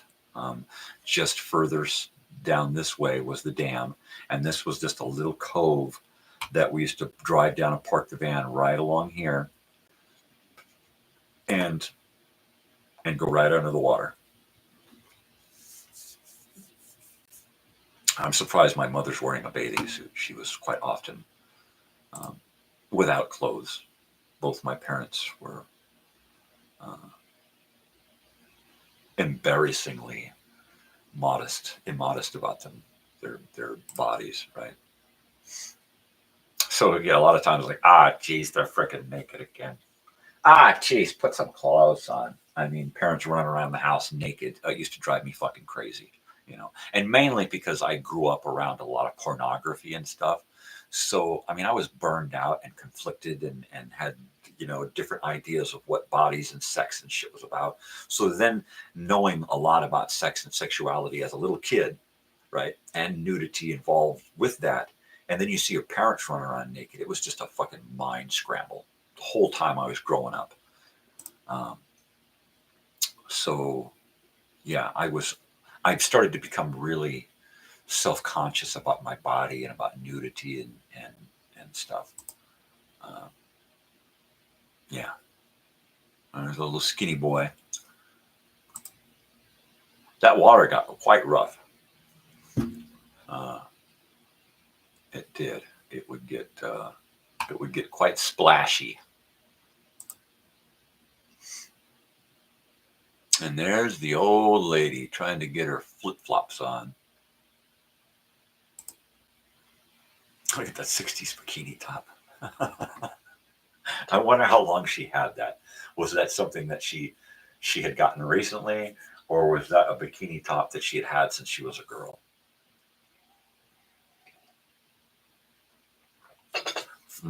I don't know, but it was about this time period that my mother started to change physically. Back a few years before this, she was pretty slim all the time. Huge chest, huge rack, right? But she was pretty slim. A lot of the pictures of her, she was pretty slim. But at this point, yeah, life had really taken us for a weird scramble. And it started to show in all of us. I mean, at some point, we were all looking physically really, really unusually different for what we should have been, I think. Oh, look at Gypsy. And this, to me, this seems like it's a double exposure, right? Because it looks like this boat is underwater and it's not. It looks like she's underwater and she's not. So I think this is a double exposure between a photograph of us on the beach and a wave coming in on the beach and something else. But that's a really cool, different shot. Look how the back of this boat looks like it's submerged. And it wasn't. This was somebody who stopped by on a boat and said, hey, go ahead, get a picture of yourselves in the boat there, man. Yeah, we used to spend a lot of time on Lake Havasu. We would go there once or twice a year at least. And my parents would park us there on the beach. And then at some point, we started getting these big pontoon camp afloat things, is what they called them. And we would take our van. At some point, we got a big Dodge van. And we would take our Dodge van and park it out on this pontoon boat, strap it down, and then float that out onto the lake. So your vehicle is out on the water. I don't think they do that anymore. I think insurance-wise, it's probably fucking crazy. Because I was scared every time we went out on that thing. Why is our van out on the water?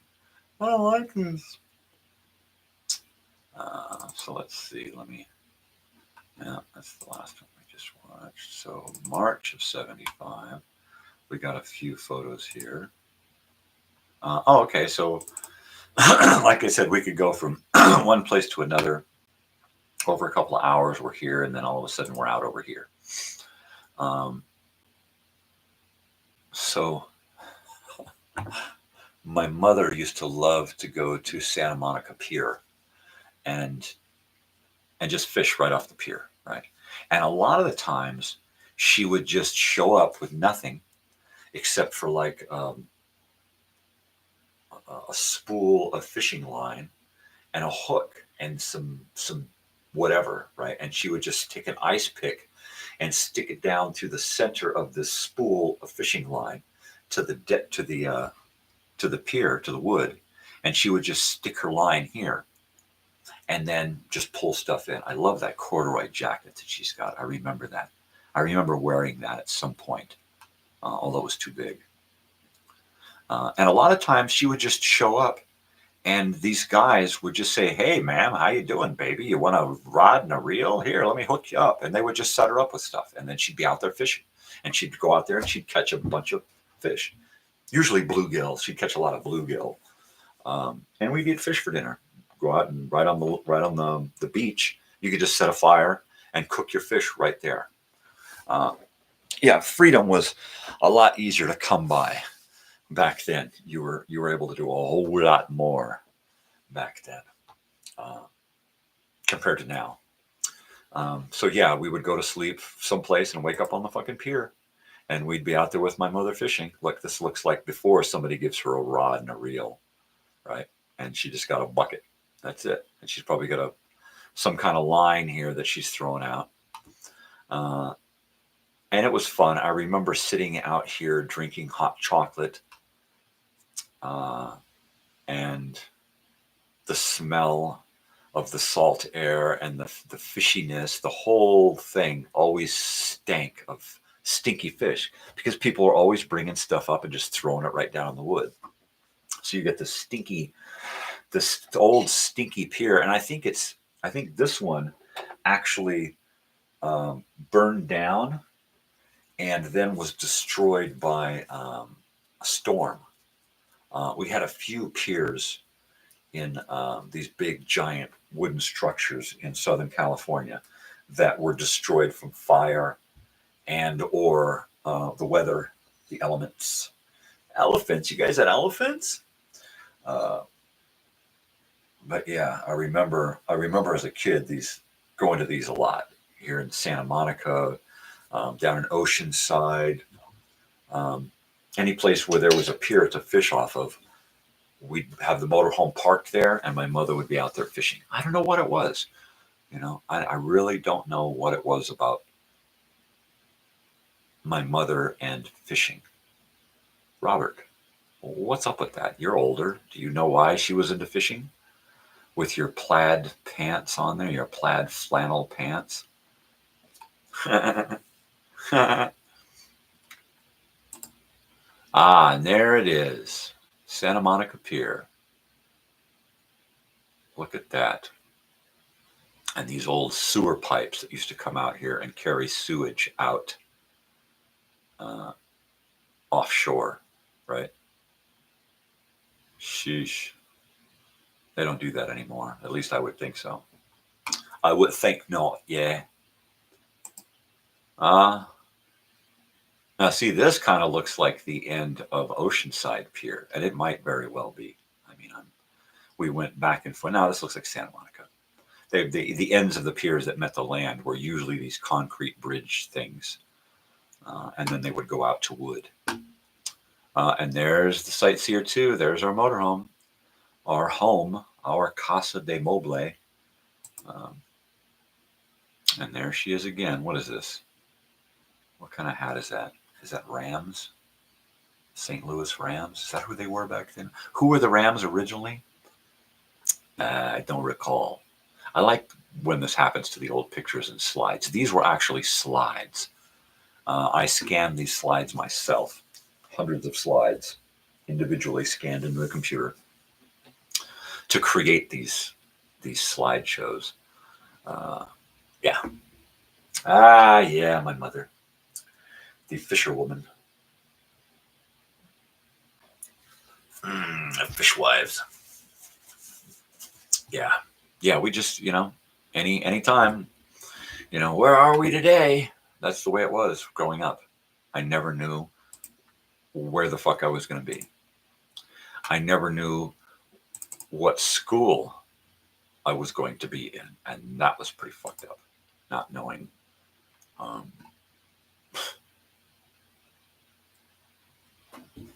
Just not knowing.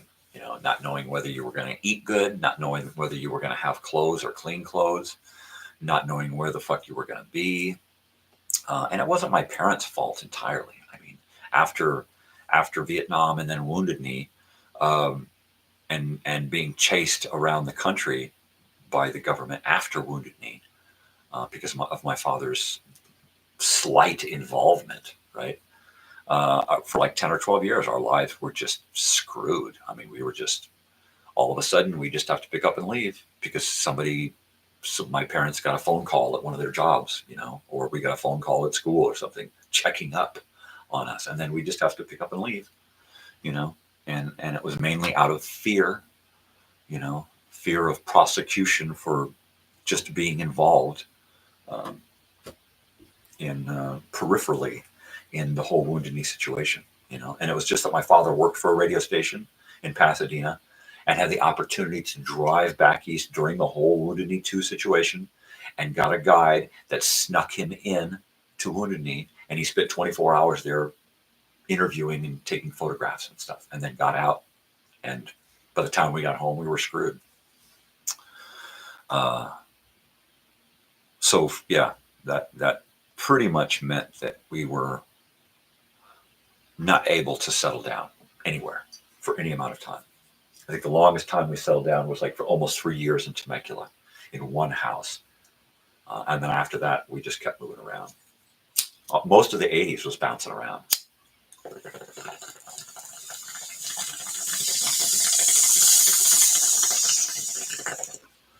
Half of the 70s was just bouncing around. Right? But one of the neat things about Elsinore, let me get this, window.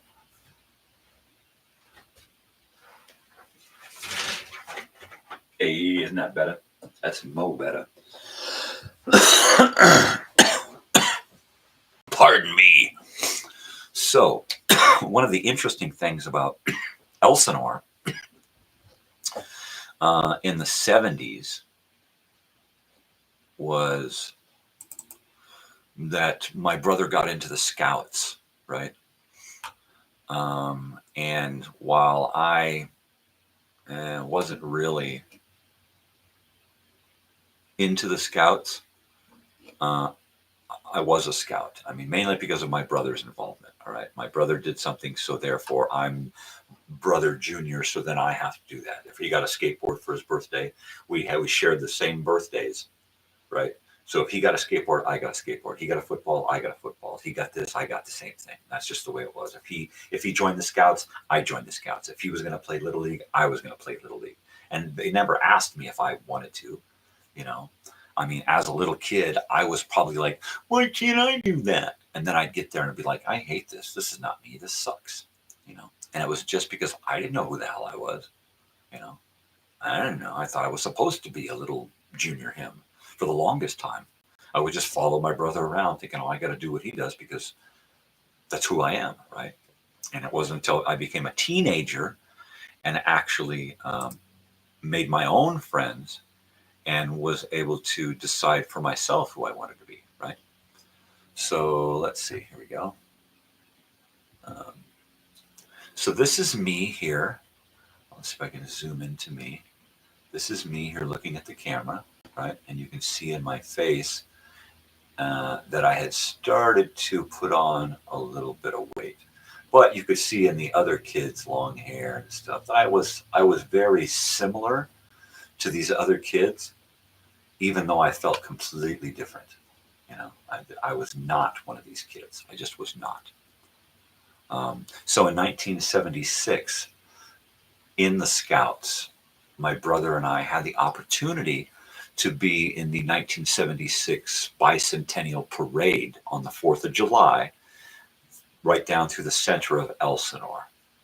And while I did not relish the time at the moment that it was happening, I do now. I mean, I look back and think, wow, how lucky I was to be a part of this celebration, a celebration that I see playing out in real time on a lot of movies that were recorded during the time period.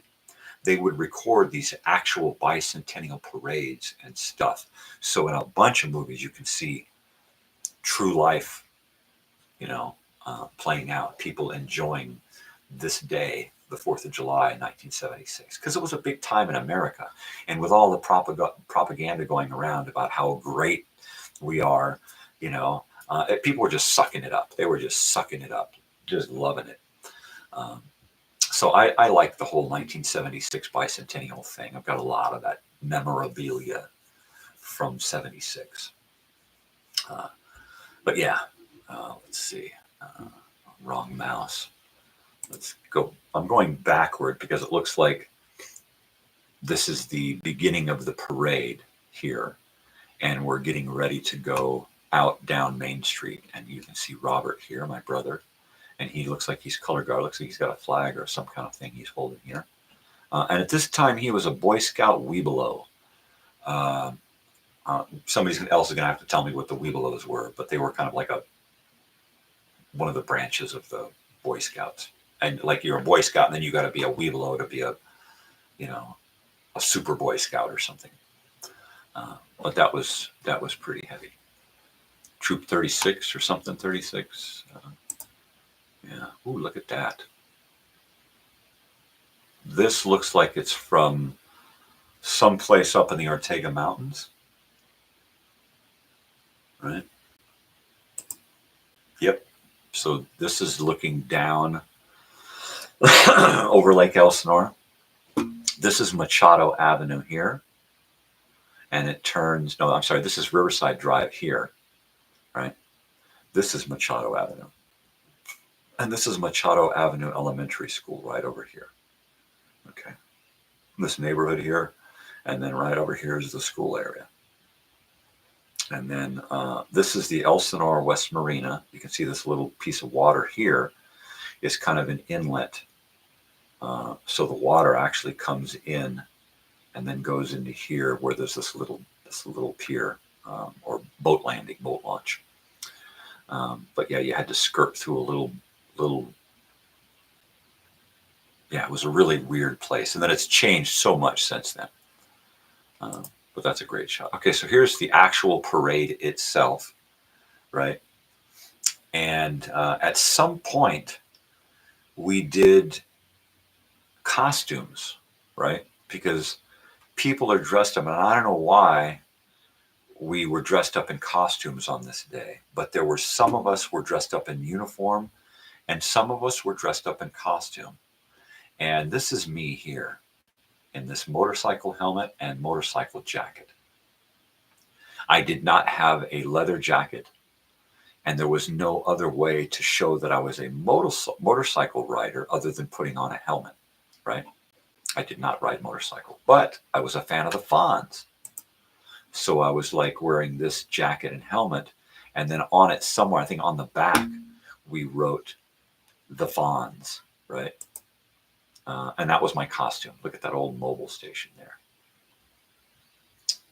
So yeah, this is the parade down Main Street.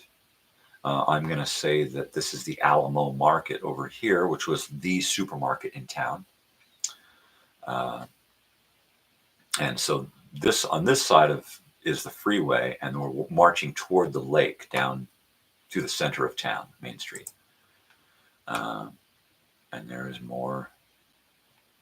There's like a guy in uniform over here, but everybody's pretty much in these weird costumes. What are these, Shriners hats or something?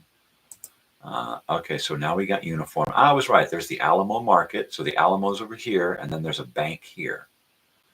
And there's a dude in uniform. He looks like a scoutmaster.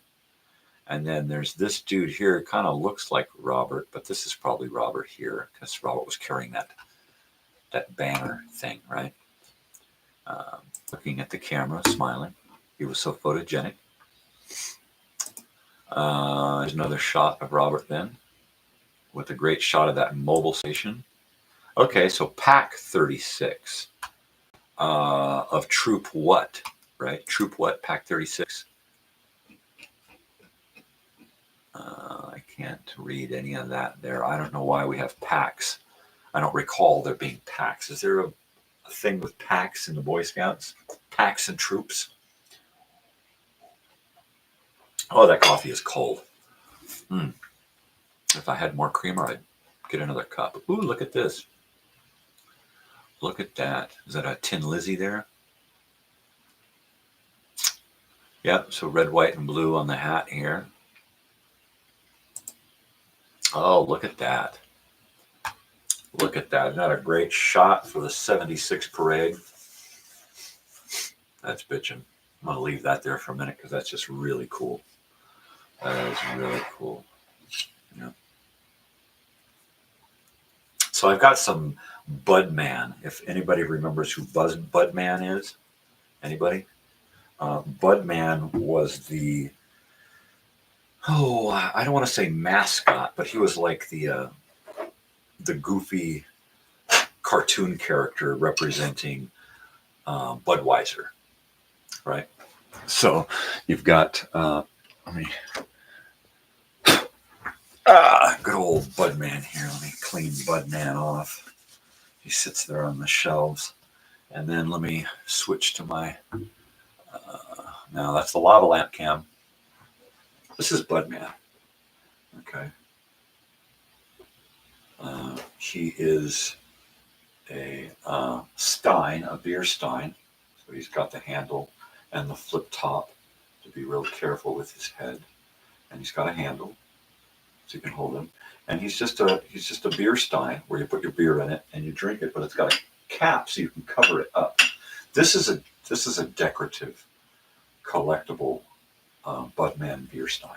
Okay, these are kind of rare, so I keep this up on my shelf here. And so I've got a bunch of these Budman 1976 bicentennial collectible trinket things, right? In fact, where would I have some that I can get to? Let me see if I can grab some in my drawer here.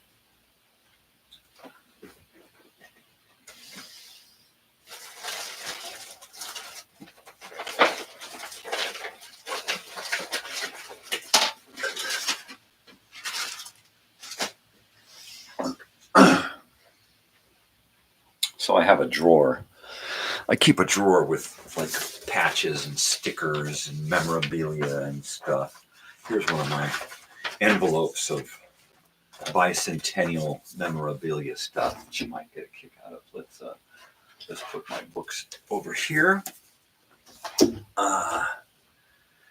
This is a lot of fun. I like this. Okay, so we got my little thing here and my little thing there. Isn't that cool? So here's one of my bicentennial Budman stickers. Let's see. There we go. There's a cool Budman sticker. That would be one One if by land, two if by sea, right? The lantern in the window, Paul Revere and whatnot. So that's pretty cool. Ooh, here's a cool one of Budman and the Liberty Bell. That's a neato one. And look, he's welding it. He's a welder. That's pretty cool. Budman. Yeah, so Budman was a cool little character that Budweiser got to do all kinds of stuff vicariously through him. And so I really get a kick out of Budman stuff. The neat thing was that my friends Andrew and Jim, they're older, and Joyce, their older brother was Michael, and he was a Budman. He was a Budweiser guy. He had Budman paraphernalia, which is where I get my liking for the Budman stuff, right? So in honor of Michael, I collect these Budman things and cherish them. Cherish all of my little Budman paraphernalia stuff. There's another good one. The fife, the drum and the fife. Is that what that is? The fife. Let's see. I don't think I have the one with the drum. But these are all decals. These are all stickers that I bought because they were a collection of actual Budman stickers, original Budman stickers from 1976. I thought, you know what? I've got to have these in my collection. I just have to. Yeah. So they're still usable. I mean, I haven't stuck them on anything. And there's, okay, the lady who did the flag, Betsy Ross, is that who that was? The one who sewed the American flag. Of course, that's all probably been proved a myth at this point. Okay, and last but not least, let's see how well we can see this on camera here. All right, that is an iron-on decal of Budman. Right, that's a great shot silhouette through it. So I could have this ironed on too. It's still sticky, you know. So I could have this put onto a shirt. But no, I'm gonna hold on to that. And then what else do we have here? We have some iron-on patches, right? So these are actual iron-on patches from the bicentennial year. And that is so bitchin'. That is so bitchin'.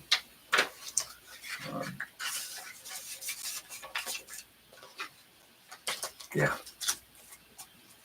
Okay. Now this is one of those things that I actually have a few of. And it's going to be one of those things that, not this one here. Actually, I do have more than one of these iron-on patches. But this here, I have several of these, okay? And these are like metal foil stickers of Armstrong Aldrin Collins, July 1969 AD, United States of America, Apollo 11. So these are moon landing stickers from actually 1969. I'm sorry, 68. These were produced in 1968. And I have one of these that's going to go on my van, right? And then I have 4 more. So at some point, I'm going to be doing drawings and giveaways and stuff where you don't have to buy anything. All you got to do is just say, hey, sign me up. And then I'm going to be giving away a bunch of this weird paraphernalia that I have. Because some of these things I have copies of. And I thought, okay, well, if somebody is willing to spend the time to hang out and do all of these things and join one of these drawing weird things, then why not share some of these kooky things that I have, right? So there you go. So there's part of my little bicentennial collection. Let's switch photos here. Oh no, that is the last photo there of the bicentennial parade, which prompted me to get into these stickers. So yeah, that's pretty awesome. Let's get these stickers back in here and then see what else I have in my envelopes here.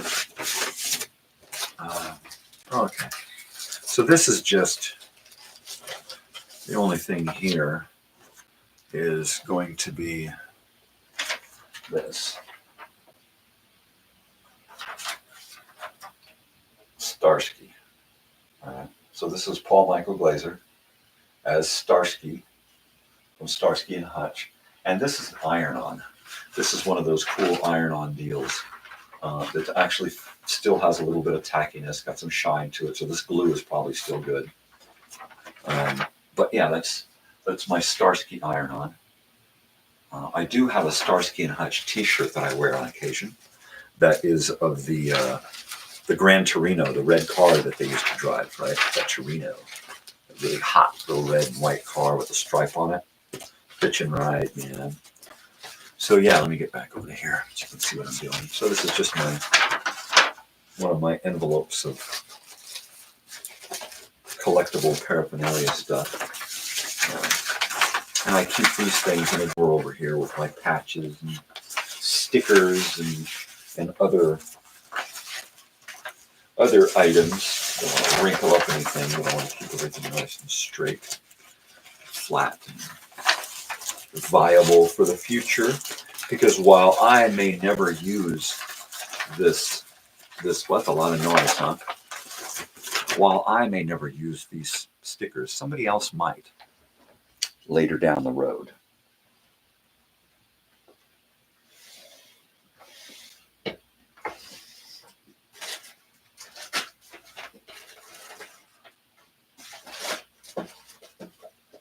Wow, quite a lot of cool stuff. All right. So let's get into some more vintage paraphernalia stuff that I like to play around with. So we've got this here. At some point, I'll try to, well,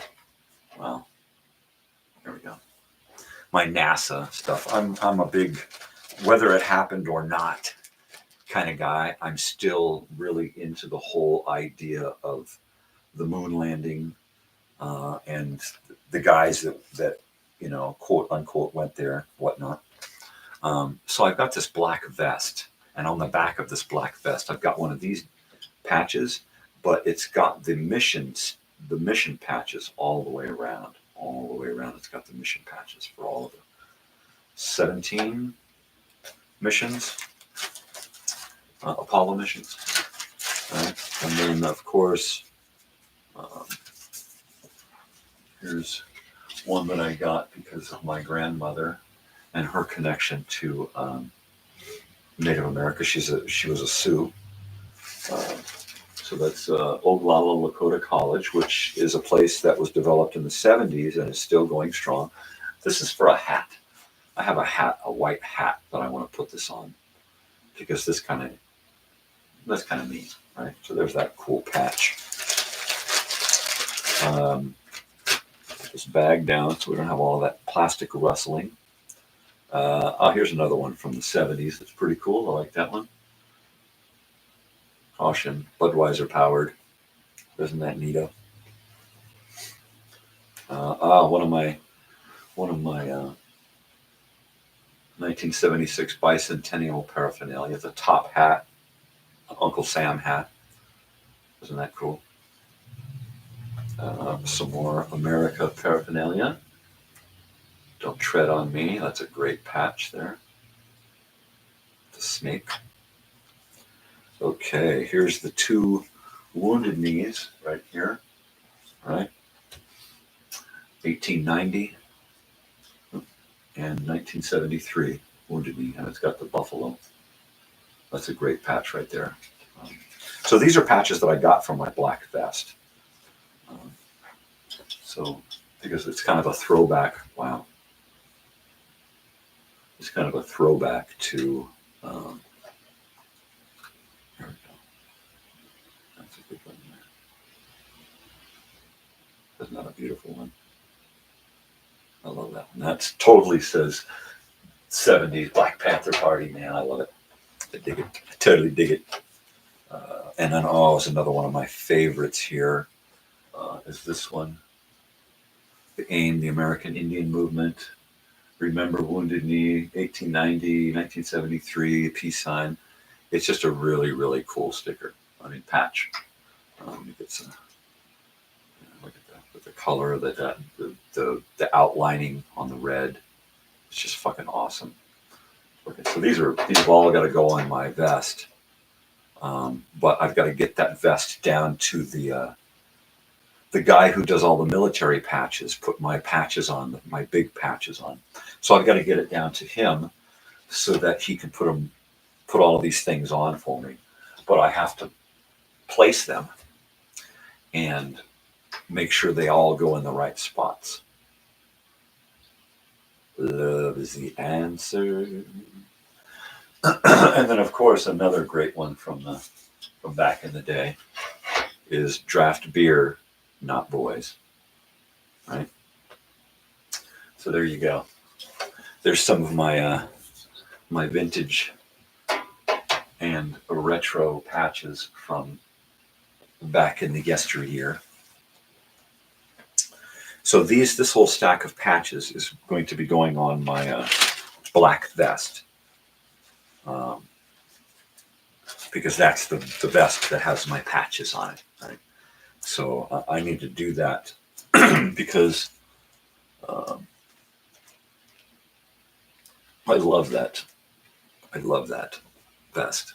It's just a big black patchwork leather vest with, it's got on the back shoulder, across the back shoulder, it's got a big giant Budweiser patch. And then I've got some pins and buttons and stuff up here. And it's got two front pockets. And I just want two front pockets, and I just want the patches all down the front and the sides, right?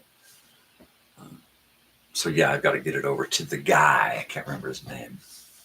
Got to get it over to the guy to have him hook me up, because he did mine on my big one, and it's the big thing with all of the little round things around it. So it was like really squiggly, right? And he did it all on his computer thing. So he programmed the whole thing in, and the computerized sewing machine stitched down all of the correct colors during each color change. It's beautiful. I'm gonna have to dig it out and show it to you next week. It's in the closet where my wife is sleeping, so I'm not gonna get in there right now. It's not polite. So let's see, we've got October of 76, which I'm going to assume would take us to some Halloween stuff, maybe. Oh, George's house. Yeah. Okay. So this is since we're in 1975, 76. Let's go to I'm going to say Woodland Hills, I think. And here is, once again, this is my sister, Brandy, and she's with a cat there. I don't remember who this cat is. So this is post Boy Scouts, Cub Scouts, because I have my Scout shirt on here. So this is after we've left Elsinore, and we're living somewhere around Los Angeles in LA County right now. I want to say it's George's house, which would be in like Woodland Hills, north of Los Angeles. Right? Yeah. So we had the Sightseer 2 motorhome parked alongside, and it was just an empty house that a friend of ours, a friend of my parents, George, had, and it was empty. And so we had the opportunity to stay in it for a few months. And I remember going to Woodland Hills Elementary School or something for a short period of time. Really, that was one of the times where I was like, I remember being in school and just totally disliking it. You know, everybody else had short hair and looked like they were on TV, and I was a different looking kid, you know. And I remember those pants, checkered pants. I wore them until they were just high waters. I wore most of my clothes until they just did not fit. Because where am I going to get more, right? But yeah, I mean, I just did not fit in. I felt like I was an oddball. I hated haircuts, and this is at one point where I got a haircut. I hated it.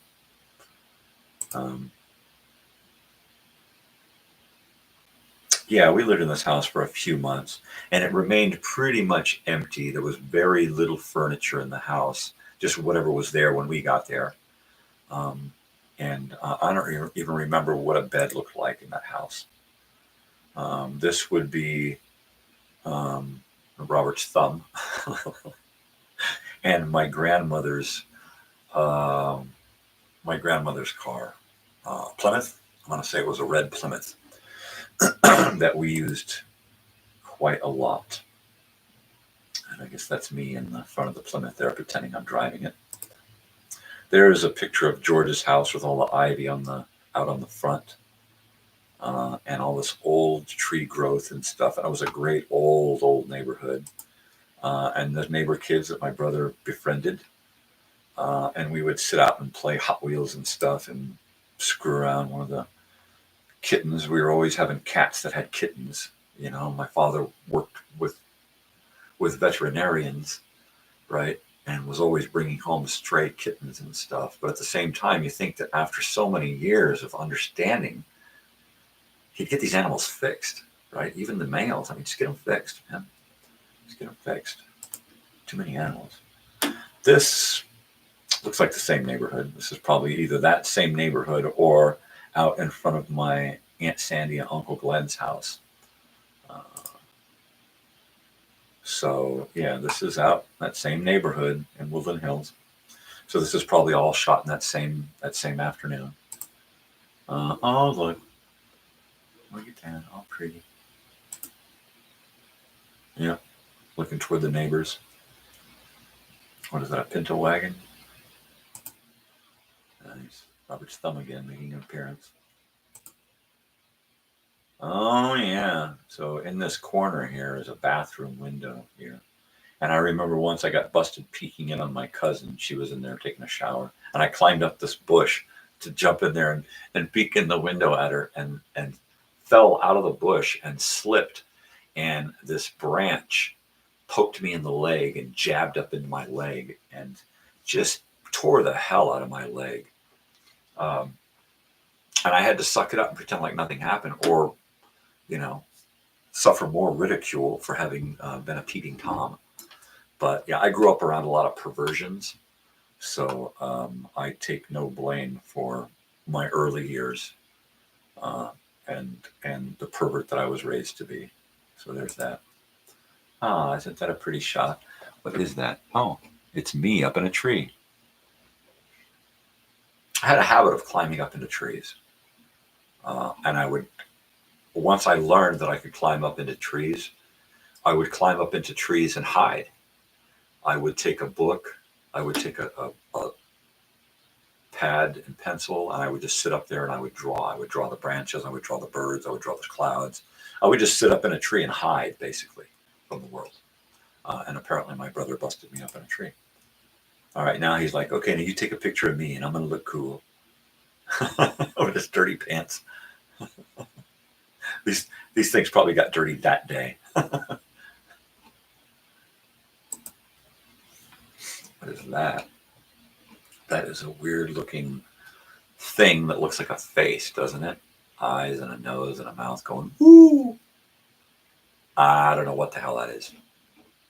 But there's the Plymouth, and there's that Sightseer 2 motorhome, and all of this shit around here. So apparently some photos have been removed from this file because there used to be a photo of my brother with his bicycle here. Maybe it's in the next one. But yeah, okay, here it is in this next one. All right. Oh, look, you guys are watching me dig through my files. That's cool. You can see the behind the scenes stuff, right? Okay, so there's me and my Huffy. I believe that is a Huffy. Yeah, I think that says Huffy's Euro something. Just one of those weird little, cheap little bicycles, right? And the Sightseer and George's house. So we're still in Woodland Hills. It must be close to birthday or Christmas because that looks pretty new. My bikes never lasted that long. They either got left behind somewhere when we moved, which happened often. It happened quite often. Or my brother would take it out and snap the frame, jump in it. And then he got this bicycle. It's a monoshock, a Dan Gurney monoshock that he got in Elsinore on, I'm going to say, his birthday or Christmas. So apparently we got these gifts when we were in Elsinore or close to having been in Elsinore, right? And they may have been on ice in a trunk somewhere waiting until it was time to get these gifts. But Robert was big on this bicycle. This is the bicycle that tore his ankle open and just about destroyed his Achilles tendon. The sharp ridges on the pedal, he came down after doing a wheelie, came down, caught the back of his heel on the back of his leg there, above his heel on his Achilles tendon, and just ripped his leg wide open. And it almost became a gimp, right? Oh, cat in the motorhome. Cat in the motorhome. Some kind of darkness. Kitty cat. Baby kitten. Oh, that dog. Is that Buster? That stereo back there. Yeah, I had a thing with dogs. And as the years went on, I became more and more disillusioned and depressed and sad about dogs. Mainly because we went through so many dogs, right? Dogs would be here and then they would just be gone. And whether it was because we had to move and leave dogs behind, or my father would just decide, you know what, this dog isn't worth our time, and he would just take it and drop it off somewhere. I really became disgusted about the idea of having a dog around, because I knew that at some point I would feel like this about the dog, and then you could see it in my eyes. How long am I going to be able to love this thing before it's gone? And it didn't take long, and old Buster here was gone.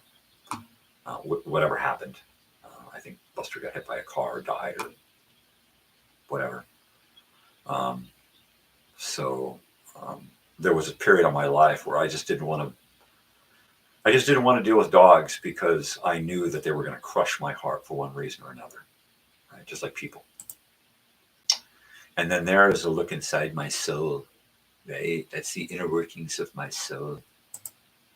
And there's Gypsy Girl.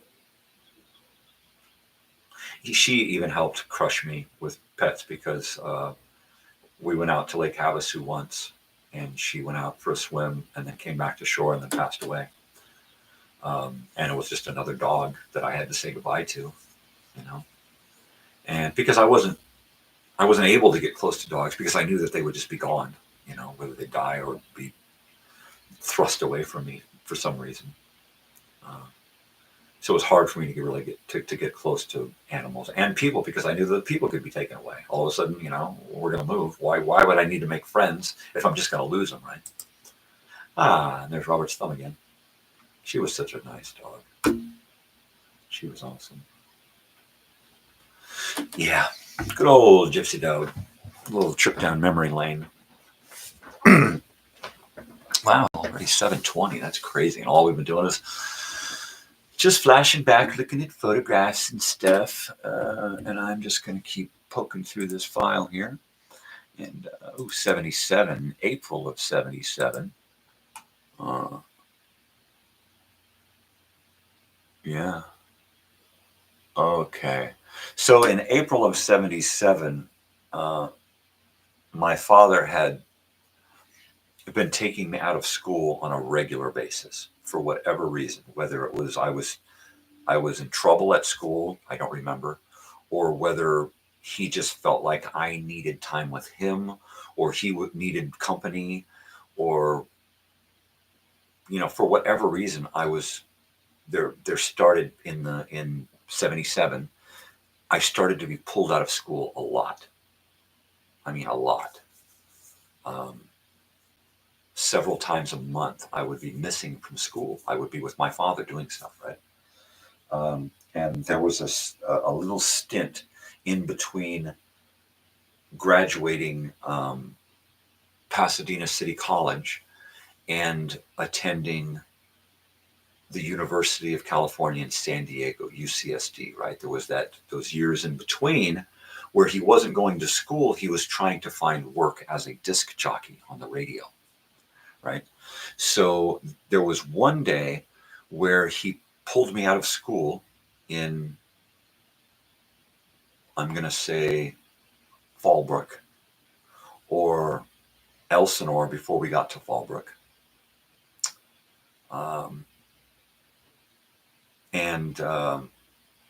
And it's quite possible that this time period was right before we spent a summer living in Parker, Arizona. Okay. So he pulls me out of school for one day and we drive out to, I think, Indio, California, up over the mountain from Temecula area into Indio.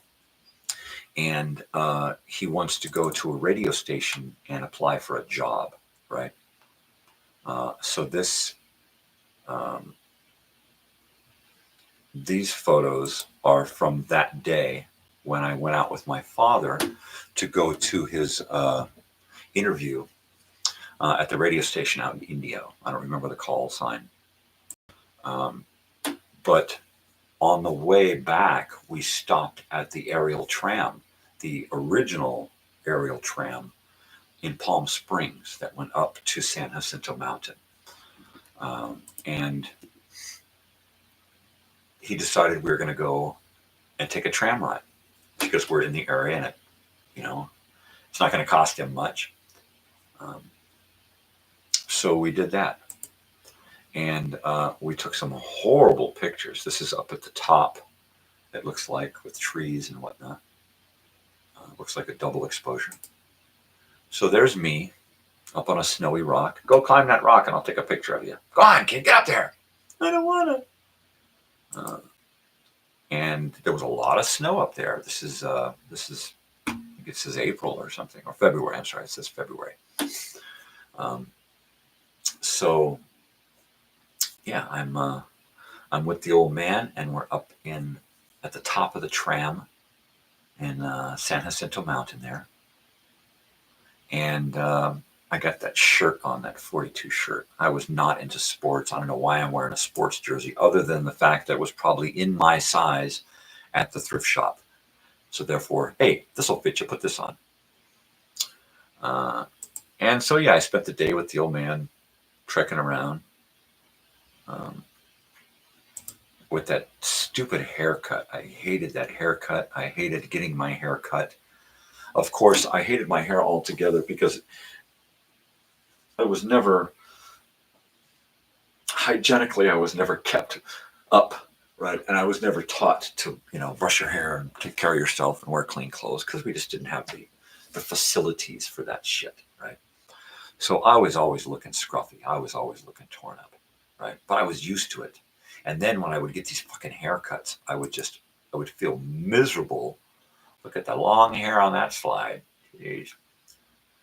I would just feel miserable in the barbershop chair because it would happen once a year or something where I'd go in and they'd cut the mats and the big chunks of tangled hair and, give me the best job they could.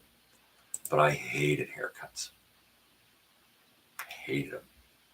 I would rather have tangled, matted hair and wear a hat than to have to go through the torture of having somebody sit me down in their chair and then judge me, because that's all it became. It was judgment.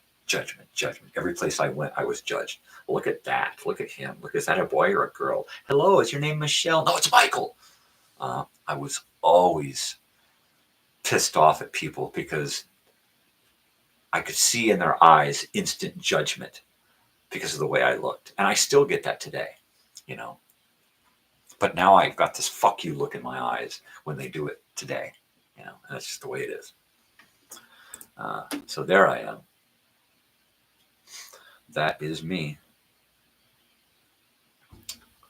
And at this point, I still had a gap between my teeth. My mother had a prominent gap between her teeth her whole life. And right here, it was just before I got two of my front teeth on one side. To the side of my front teeth, I got the front and one on the side busted out in a stupid freak accident with a pool table ball, a cue ball. So after that, the gap was gone because the slightly larger cap that went up over the two posts filled in that area, and then I had no more gap. And I still to this day have no gap between my teeth, even though I probably would have at some point, maybe, right? But yeah, that's me, little Mike, as they used to call me, Mike. I hated being called Mike. Oh man, I did not feel like a Mike. I didn't even feel like a Michael, but I preferred Michael because it sounded like you gave a shit when you were talking to me, right? I hated that ride on the tram up and down. I was scared. Most of my life, I've been scared of heights, right? But not wanting to be the crybaby, I would just suck it up and pretend I was okay. You know, when I was afraid, I would just have to pretend that I wasn't. And I was put into a lot of situations where I was afraid, whether it was my mother or father or with my brother and his friends. And at some point, I learned that I didn't have to be afraid if I didn't allow myself to be put into these situations, right? And so I would just say, you know what, fuck you, I'm not doing it. You all can jump that if you want, but I'm not going to jump. I'm going to walk down here because there's the slight chance that I might hurt myself. And I'm not going to fucking risk that just to be cool. You know, you guys are all bigger than me. You guys can jump that and not get hurt. I'm a little smaller and fragile. I might actually get hurt. I'm not going to do that. Cry baby. There you go. Story of my fucking early life. Being called a crybaby because I don't want to, you know, or because no one wants to take the time to understand that my feelings, emotions might be different than those of other people, or especially themselves, right? But I mean, I felt like I was just raised around selfish people who only were concerned about the way they feel and fuck my feelings, right?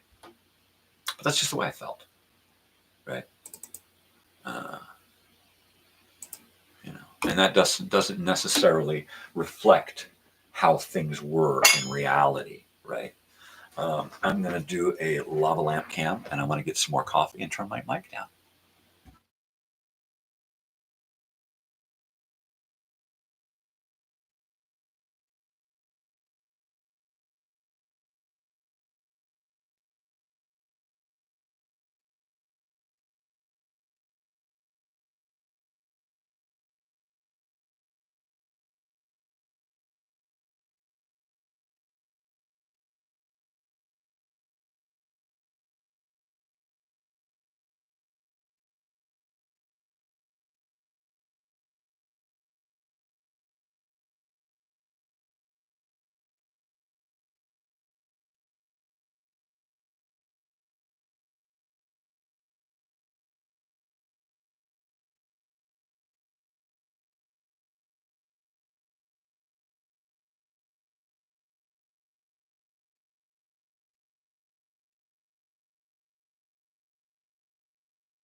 I'm back, baby.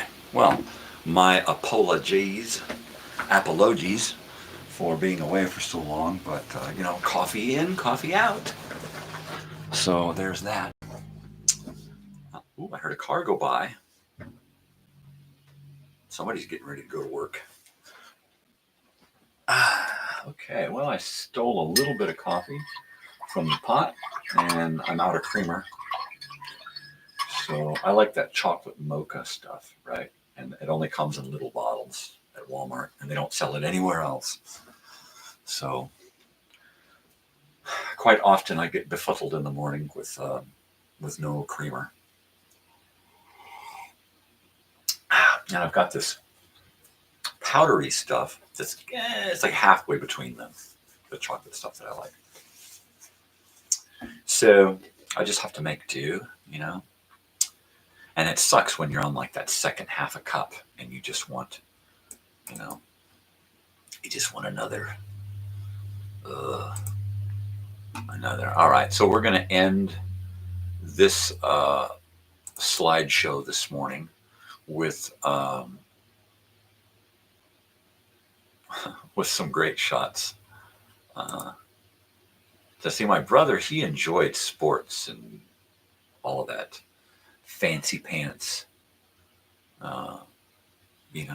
bike riding and skateboards and baseball and football and just anything where you just go out and get rough. That was Robert. He was a rowdy kid. I was not.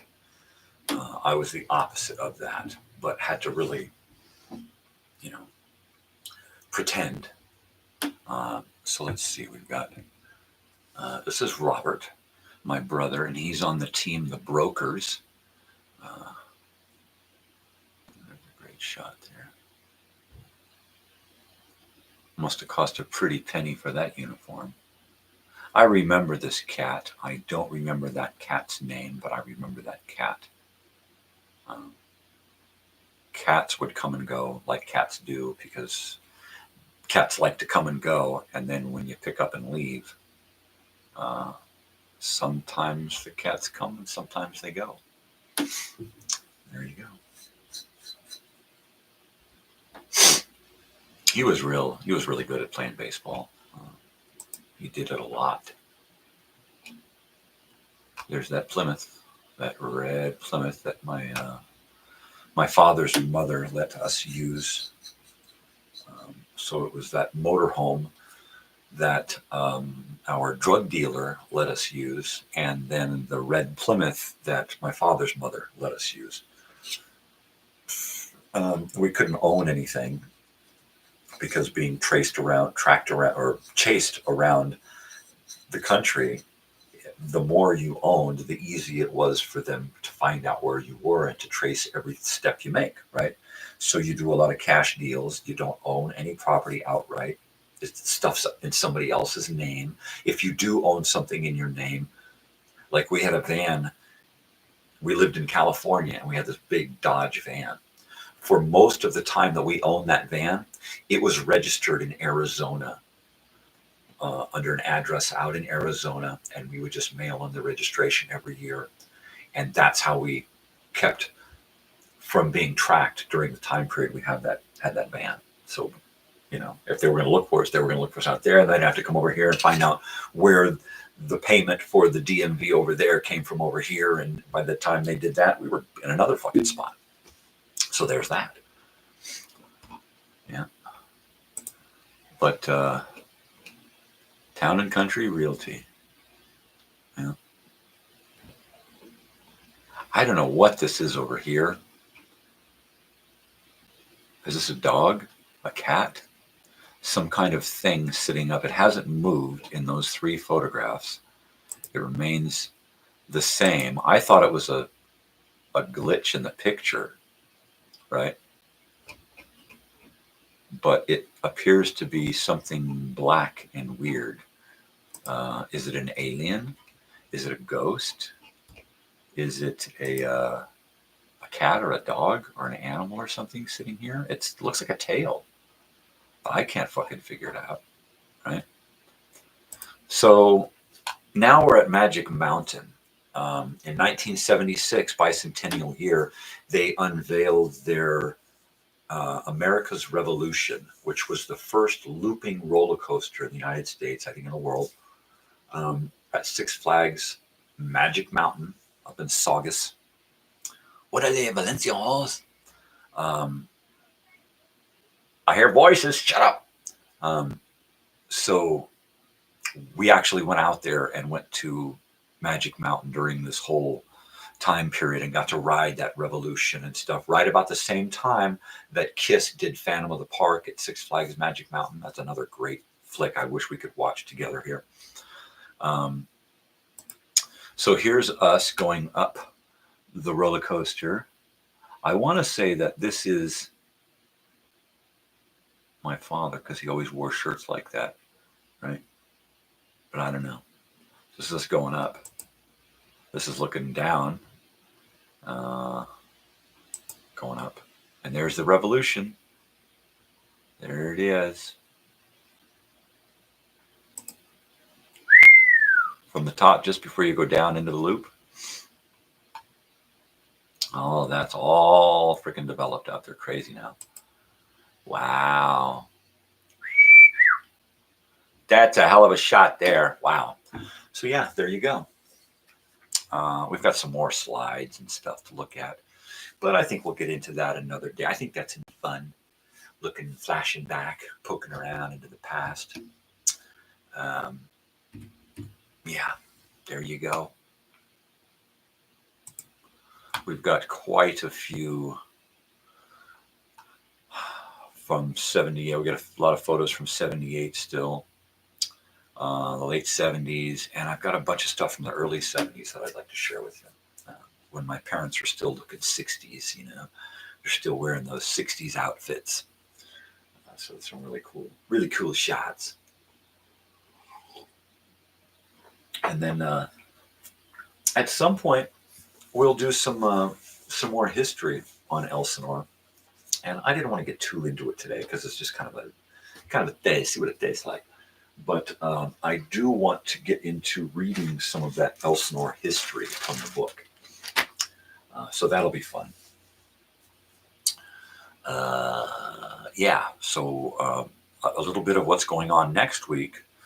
Monday, for Monday Movie Memories, we're going to be doing The Day the Earth Moved. We're going to watch The Day the Earth Moved, and we're going to be watching it from a YouTube channel, right? So we'll be looking at liking and subscribing to the channel owner so that we can share the love, create a little sense of community here.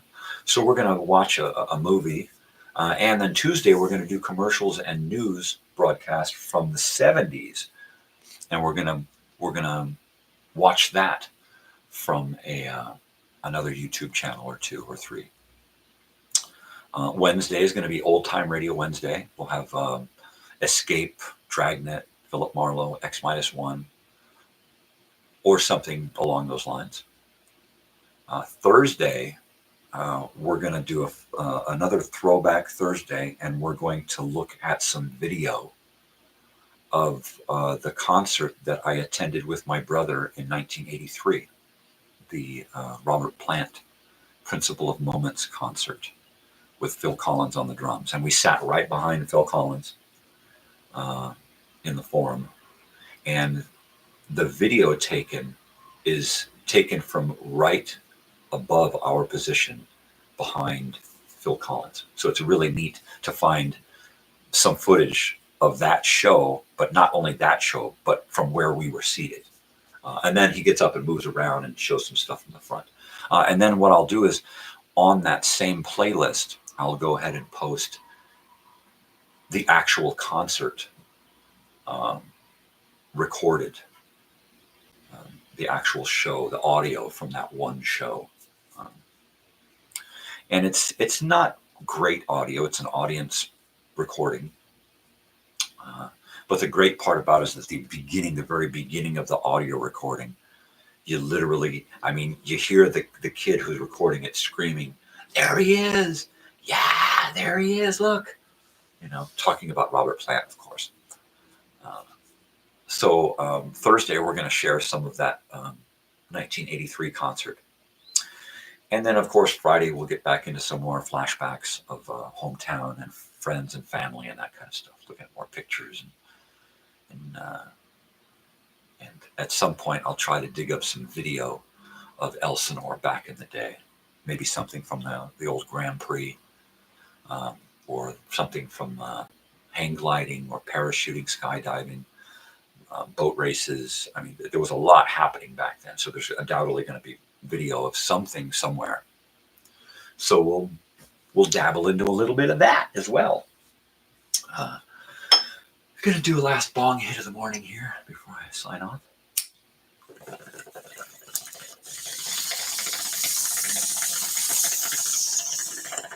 And then I think some food is in my immediate future.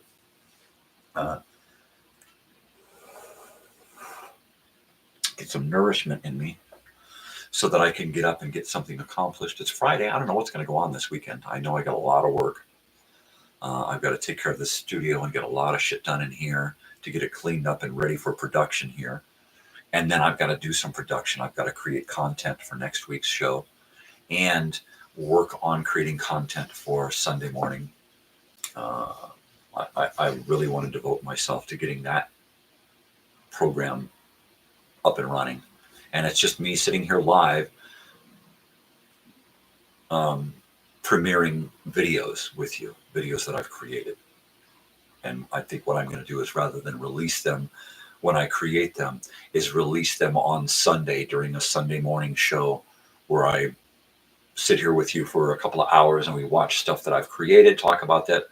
And then after a few days or a week, each one of those segments will be available to watch in their entirety by themselves without me going, hey man, what's going on? Okay. So that's my idea for the Sunday show. And I've already created a few segments, and I want to go back and view stuff that I created like a year ago or longer, so I can discuss it anew, right? And at last count, I was at 84 subscribers. Thank you very much, friends, family, people, for coming and hanging out. When we get to 100, I'm going to do a live telethon broadcast and do an on-air drawing, which means you got to show up. You got to leave your name in the comments that you want to be in the drawing. There's no purchase necessary, right? You just got to show up. And then you have to wait until there's I'm going to pick a number, right? And when that number of viewers are on at the same time and our viewer count has hit that number or higher, then we will actually do the drawing. But I won't do the drawing until I have X amount of people viewing. And I think I'm just going to do 10%, right? 10% of 100. Let's do 10 viewers or more watching my show at one time, and then I'll start pulling names out of the hat, right? And you don't have to be viewing to be in the drawing. You just have to have put your name in the comments to be in the drawing. And then I will notify you if you've won, right? But I need 10 viewers watching to do the drawing, or it's not worth it to me to say, hey, check it out, people, right? I want to have some interaction. People going, yeah, please, please, please, please, please, no whammy, no whammy, no whammy, let it be me, let it be me, right? I want people to be into it, and then I'll give stuff away. You don't have to buy anything. You don't have to even send me a self-addressed stamp, right? Envelope. You don't have to send me anything. You just got to get with me personally so I can kind of curate a little gift pack for you. And then that's it. You win, you talk to me, I put together a little thing, get your address, and it shows up. And that's it. That's all it takes.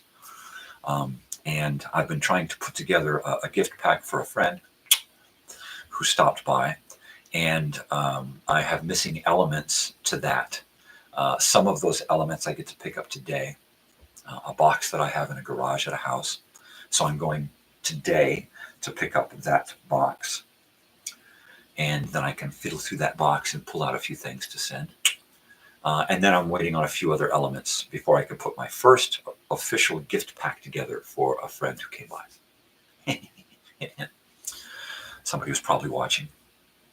So yeah, that is kind of getting my juices flowing on putting together little packages, right? And as time goes by, and as subscriber count increases, we're probably looking at the likelihood of the gift packs getting bigger and more extravagant, right? So you could go from, you know, say a sticker and a shirt or a mug or something to like, you know, a first pressing of a Rolling Stones or something. Something that I would have an extra of, or something that it's like, you know what, I can part with this to make somebody happy, right? So, and I've got a lot of that stuff. What you see in the picture behind me is like probably, I want to say 10% of the crap that I got lying around. Vintage, retro, old stuff with some age and history behind it, right? And because my live situation here is getting easier to do at home, when I do my live telethon, I think what's going to happen is I'm just going to pick a time after I get 100 subscribers, pick a few days within a week where I don't really have anything going on, and I can sit here for 24, 36, 48, 72 hours and do this. Not just this, share things with you. Watch movies, watch, you know, the same things that we do during the week, we can do like on a big giant scale, right? Not only that, but in the evenings, I'll set up an air mattress over here and I'll sleep in here so that while I'm sleeping, you'll be watching my lava lamp cam and probably listening to, because that's something that is easily allowable on YouTube. So I'll pick a few Grateful Dead concerts and tack them all together into a long, either one video or a playlist. I mean, I'll call it my sleepy time video, you know, and it'll just be a 6-hour video or playlist that will be playing during my sleep period. So we'll still be live. In order to capture everything that I do live, I believe YouTube requires me to stop before 12 hours are up on the live and start a new live stream. So every 12 hours, I'll be taking a 5-minute break during my telethon to start a new stream. So it'll be telethon part 1, the first 12 hours, or 11 hours, 55 minutes, or whatever. And then so every 12 hours, I'll start a new feed, and then those will go into the playlist. But it's still going to be a live telethon. I'm not going to stop broadcasting for more than 5 minutes just so that I can start up a new stream. That's it. And then I'll stay live for however long it takes me to get 10 viewers simultaneously so that I can do my drawing. And then once we do the 10 viewers and the drawing, that's it. And I'm going to do 2 drawings at once. I'm going to do people who have come to my channel and put their name on the chat to say, hey, I want to be in the drawing, right? So that'll be one drawing. The people who have signed up in the chat. The other drawing will be people who are in my friends list, my subscriber list that I'm allowed to see. My friends list on Facebook, which is 80 to 90 people, not a whole lot. And then there's, I think, like a dozen subscribers on YouTube where I can actually see your names. If you want me to see your names and put you double in the drawing, then you have to make your incognito setting. You need to turn that off. If you turn off your incognito while you're hanging out with me, then I'll know it's you and I can double your drawing chances, right? You might win 2 drawings that way. It really, you know. In which case, what I would do is I would just set up 2 completely different packs, rather than just send you 2 of the same packages, because you'd won twice. I would have to set you up with 2 different, rigamajiggers, something that says a lot about you and the past and me and us, So yeah, it's going to be a lot of fun. It's just going to be so much fun to do the whole live telethon. It's been something that I've been thinking about for almost a year now, right? And it's like, well, that sounds like it'd be really, really fun to do, stay live for a huge amount of time. Yeah.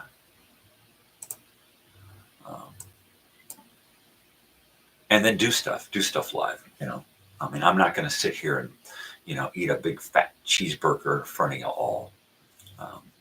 In fact, I probably wouldn't be taking any of my meals sitting here, other than my usual snacking, right? But I'm not going to sit here and eat a plate full of freaking enchiladas and beans and rice, because that would be torture. Because as anybody knows who's been here and has eaten my wife's food, it is torture to not have any, right? To see someone eat my wife's food and not be able to partake, it's sheer torture. Yeah, hopefully I'll get some video or maybe even some live stuff from my daughter's graduation party, where we're going to be having some really good authentico Mexican food, right? So that'll be awesome. Once again, it's going to be torture for y'all to see it and not be able to eat it. It's just the way it is. Do I get some black rings under my eyes or what? I kind of look zombie-like in here, right? Look at that. I thought I had been getting better, catching up on sleeping twice a day, but apparently not. Maybe I should do the cucumber things, right? Close my eyes, put some cucumber. Oh, there's that squeaky eyeball. Anybody else have a squeaky eyeball? It's always been like that. I don't know what it is. I just don't. So I have the closing segment queued up. The cancellation, which means, it's that week, not this week. Yeah. My closing is coming up at some point this weekend, whether it be tonight or over the weekend. I'm probably going to be going live, if not with my brother, another guest, or perhaps by myself, trying to work out the sound for my live feed. Right now, I had it once before when I did my Friday Night Live. I had it set up so that I could do live music and capture it really well with 2 microphones and a jacked-in guitar. So I need to go back to basics and figure out how to work that in with what I'm doing here. Right now, I'm using this thing here, a digital mic going into the audio-video mixer, so that I can bring all of my sound in together. If I use an external mic, I can't get the sound off of my graphics computer to come in and work with my graphics. It just doesn't work that way. My graphics has to come in through the mixer, through the HDMI to come out. And if I don't use the mixer as my sound and I use an external device, then I'd lose all sound from my graphics computer. So there's a bummer there, which means going live loses part of its panache, right? So once again, back to basics to try to figure out how to get everything to work together. I don't know that I could do that. Let me go get a dog real quick here.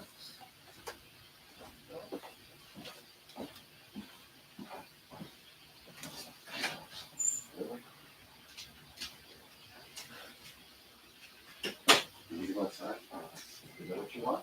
You're going to bark from inside there? You must really need to go out. Skedaddle.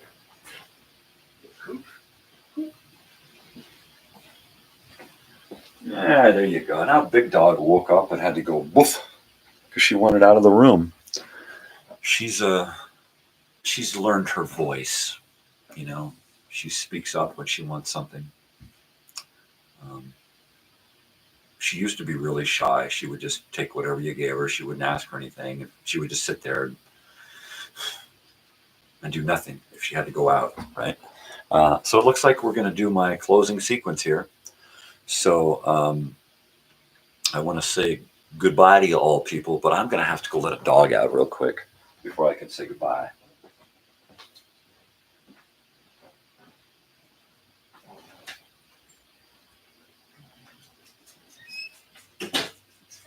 Jeez Louise, you guys. Make me walk around the house, creaking the floors, trying to do the end of my show here.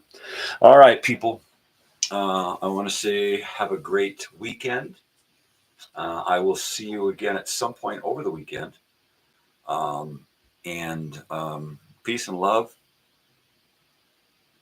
Yeah, take it easy, dude. Take care. I will talk to you on the flip flop. I will be back again Monday morning, if not sooner. So look for me out there, people. Take care. Bye-bye now.